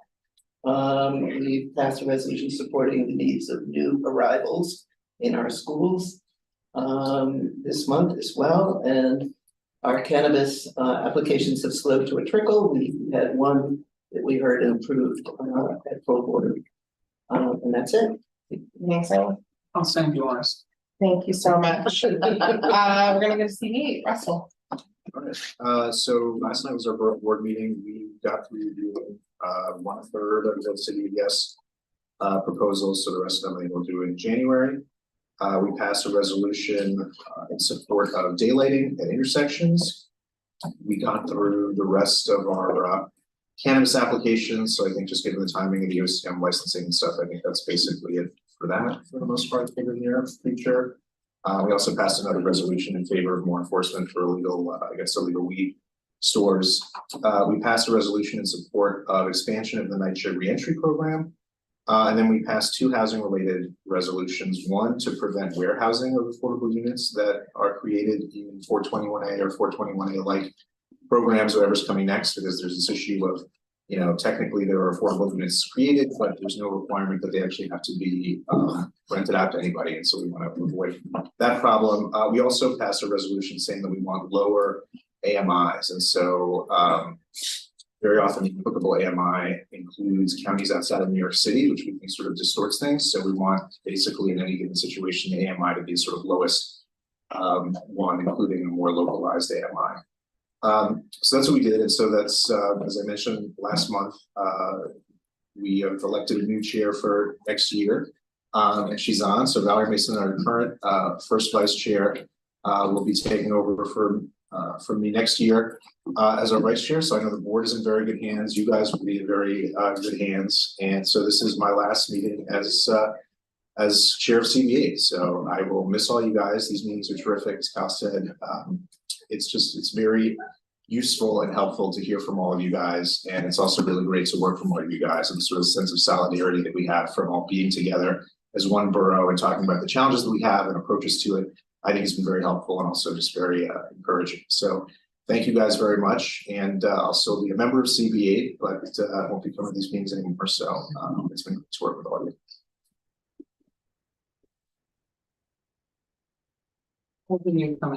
Valerie, do you want to say anything?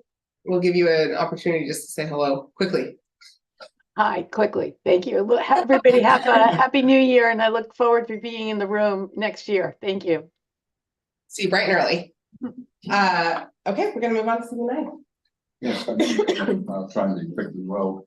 The biggest issue has probably been mentioned already is attendance, getting an in-person forum. I guess we'll be discussing that a little bit later, but that's been really frustrating for many of our coaches, myself, people who are appointed and just don't show up. We had a policy of letting us know 24 to 48 hours in advance so we could see what was happening, and then people still just show up on Zoom.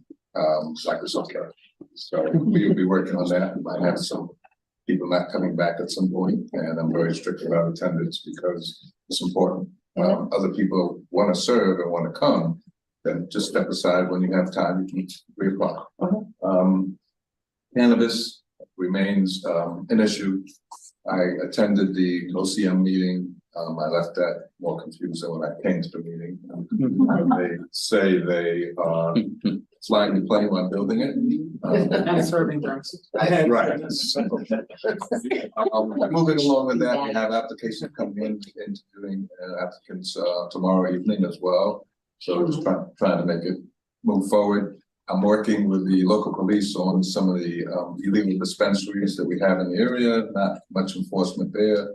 They often shift us to the sheriff's department. I haven't seen the sheriff in the neighborhood since he rode a horse, and that was quite some time ago. But and then the street vendor weed dealers, as I call them, we've cracked down on some of those as well. Not against people making a living for themselves, but you don't know what you're getting on the street. I try to emphasize that to people who say, "Well, I'd rather purchase on the street." You don't know what you're getting. So, supportive housing. We have a huge number of supportive housing locations in the area. I met with the developer last week and just asked some basic questions about security and local housing and affordable housing be included at 60% of AMI, which is still very high for a lot of people in the community.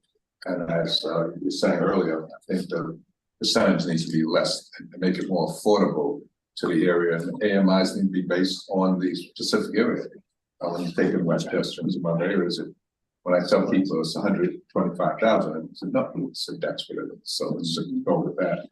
Another thing we're looking at is residential parking permits. This has been a back and forth issue amongst the board. But as congestion pricing comes, we know we're going to be inundated with people coming across the bridge, coming from Westchester, being that myself and Ward 12 are near the bridge. We already see it. People come in, they know what an alternate side is. I see them sitting there with Jersey plates or out state plates and wait. So it's been an issue that we've been kind of going back and forth with, but we'll see where that goes. Purple beans legislation. Councils. Lastly, we passed a resolution regarding in our area. It's like the Wild West out there. We have them on the sidewalks. We have them everywhere. I had someone with a 4-wheel ATV last week pass me on the sidewalk. I heard the noise. I know what it sounds like. I looked, whoa. And I said, this is just too ridiculous. So we're trying to work with the state assembly person to put something forward to make sure they're licensed. And we're looking at the sellers, the stores that are selling should be required. I can't go into Mercedes-Benz and get a car and just drive out without plates and registration. So the same should be for scooters as well. So that's the realm of it. Thanks, Mr. Edwards. We're gonna go CB10. So, hi, everyone. I'm glad to be here in person. I'm a teacher, so I'm not here at many of the meetings, but wanted to make sure I was here in December. I'm going to be very brief. We just, the biggest thing we have is that we have a district manager. And that district manager, I believe she's on, but she is coming from this office. Oh, she's in the room. Okay, I'm so sorry. Oh, okay. So we have Mina White, who we're proudly taking from the borough president's office, our board, and we're sorry, Tricia, but I do owe you a drink. Yes. I know. So, but we are very proud of that. Since July, we haven't had a district manager, so it's been a long time, and a lot of my time, that's become my job at the office, and so I'm really proud to transition that over to our new district manager. There's a lot of things going on we talked about cannabis. Last month, I sent a letter to the OCM, and somewhat we were outraged about some of the things that they had done in rejecting our 30-day extension request to review applicants. And they had changed the threshold in the middle of the process. In the past, we had requested certain things, and they granted it, but then they basically they didn't respond for 5 days. Then they said, send us some more information. Then when we sent that information, they said, oh, it's past the time. And so that's what caused that letter. And after that letter is when after sending it to everyone, as many people as possible, that's when they said, oh, we'll grant it. We're sorry that there was some confusion, but there's a lot of we need more clarity. And certainly we also created our own survey of about 60 questions that we asked applicants to fill out. We denied one applicant at our last board meeting, which we are willing to reconsider. We will say, because this applicant, though, while we denied them, they were the only applicant that actually completed everything. Right, so we also recognize that the applications, and we've heard from entities that want to gain a license, that will go to the community board, we'll check it off, and we meet the standard of what the law has said, and they're not necessarily completing the application, nor do they intend to. Because they're like, well, we'll fill out some of it, and then by the time the time has passed, and that's why we request these deadlines. So we also drafted resolutions so that we have standard letters ready to go to OCM, that when an applicant doesn't finish the survey and that it seems to be intentional, we at least want to go on record that while we don't have enough information to even to vote, but we want to say that this applicant doesn't seem to be operating in good faith with our community. And so I'll just leave it there. There's a lot more things, but hopefully I'll be here next month and I can share you with you. Thank you so much, Marquise. I'll take that drink very soon. You owe me a drink too, Marquise. Yes. Last but not least, CB11. Okay, quick as possible. Happy holidays. Good to see everyone. Sorry we're losing two of our chairs, but appreciate your service. Please stay in touch.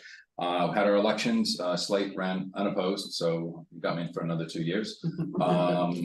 My condolences. OCM, same complaints as everyone at the table. We had to bump up our executive so we could approve or deny. As a result, again, we're advocating for taking an SLA model. It's very simple. Sheriff Miranda wants to help in any way possible, but it takes him a full week once they do a raid. That's all they have time bandwidth. Public safety conference we held in the community at Silverman. Really well attended, 80+ people came, connecting NYCHA, our youth. We're going to build off of that with our youth symposium in the spring. Issues within public safety still high, mopeds, also ATVs coming off Randall's Ward Island, and literally almost hitting kids and elderly are using the footbridge.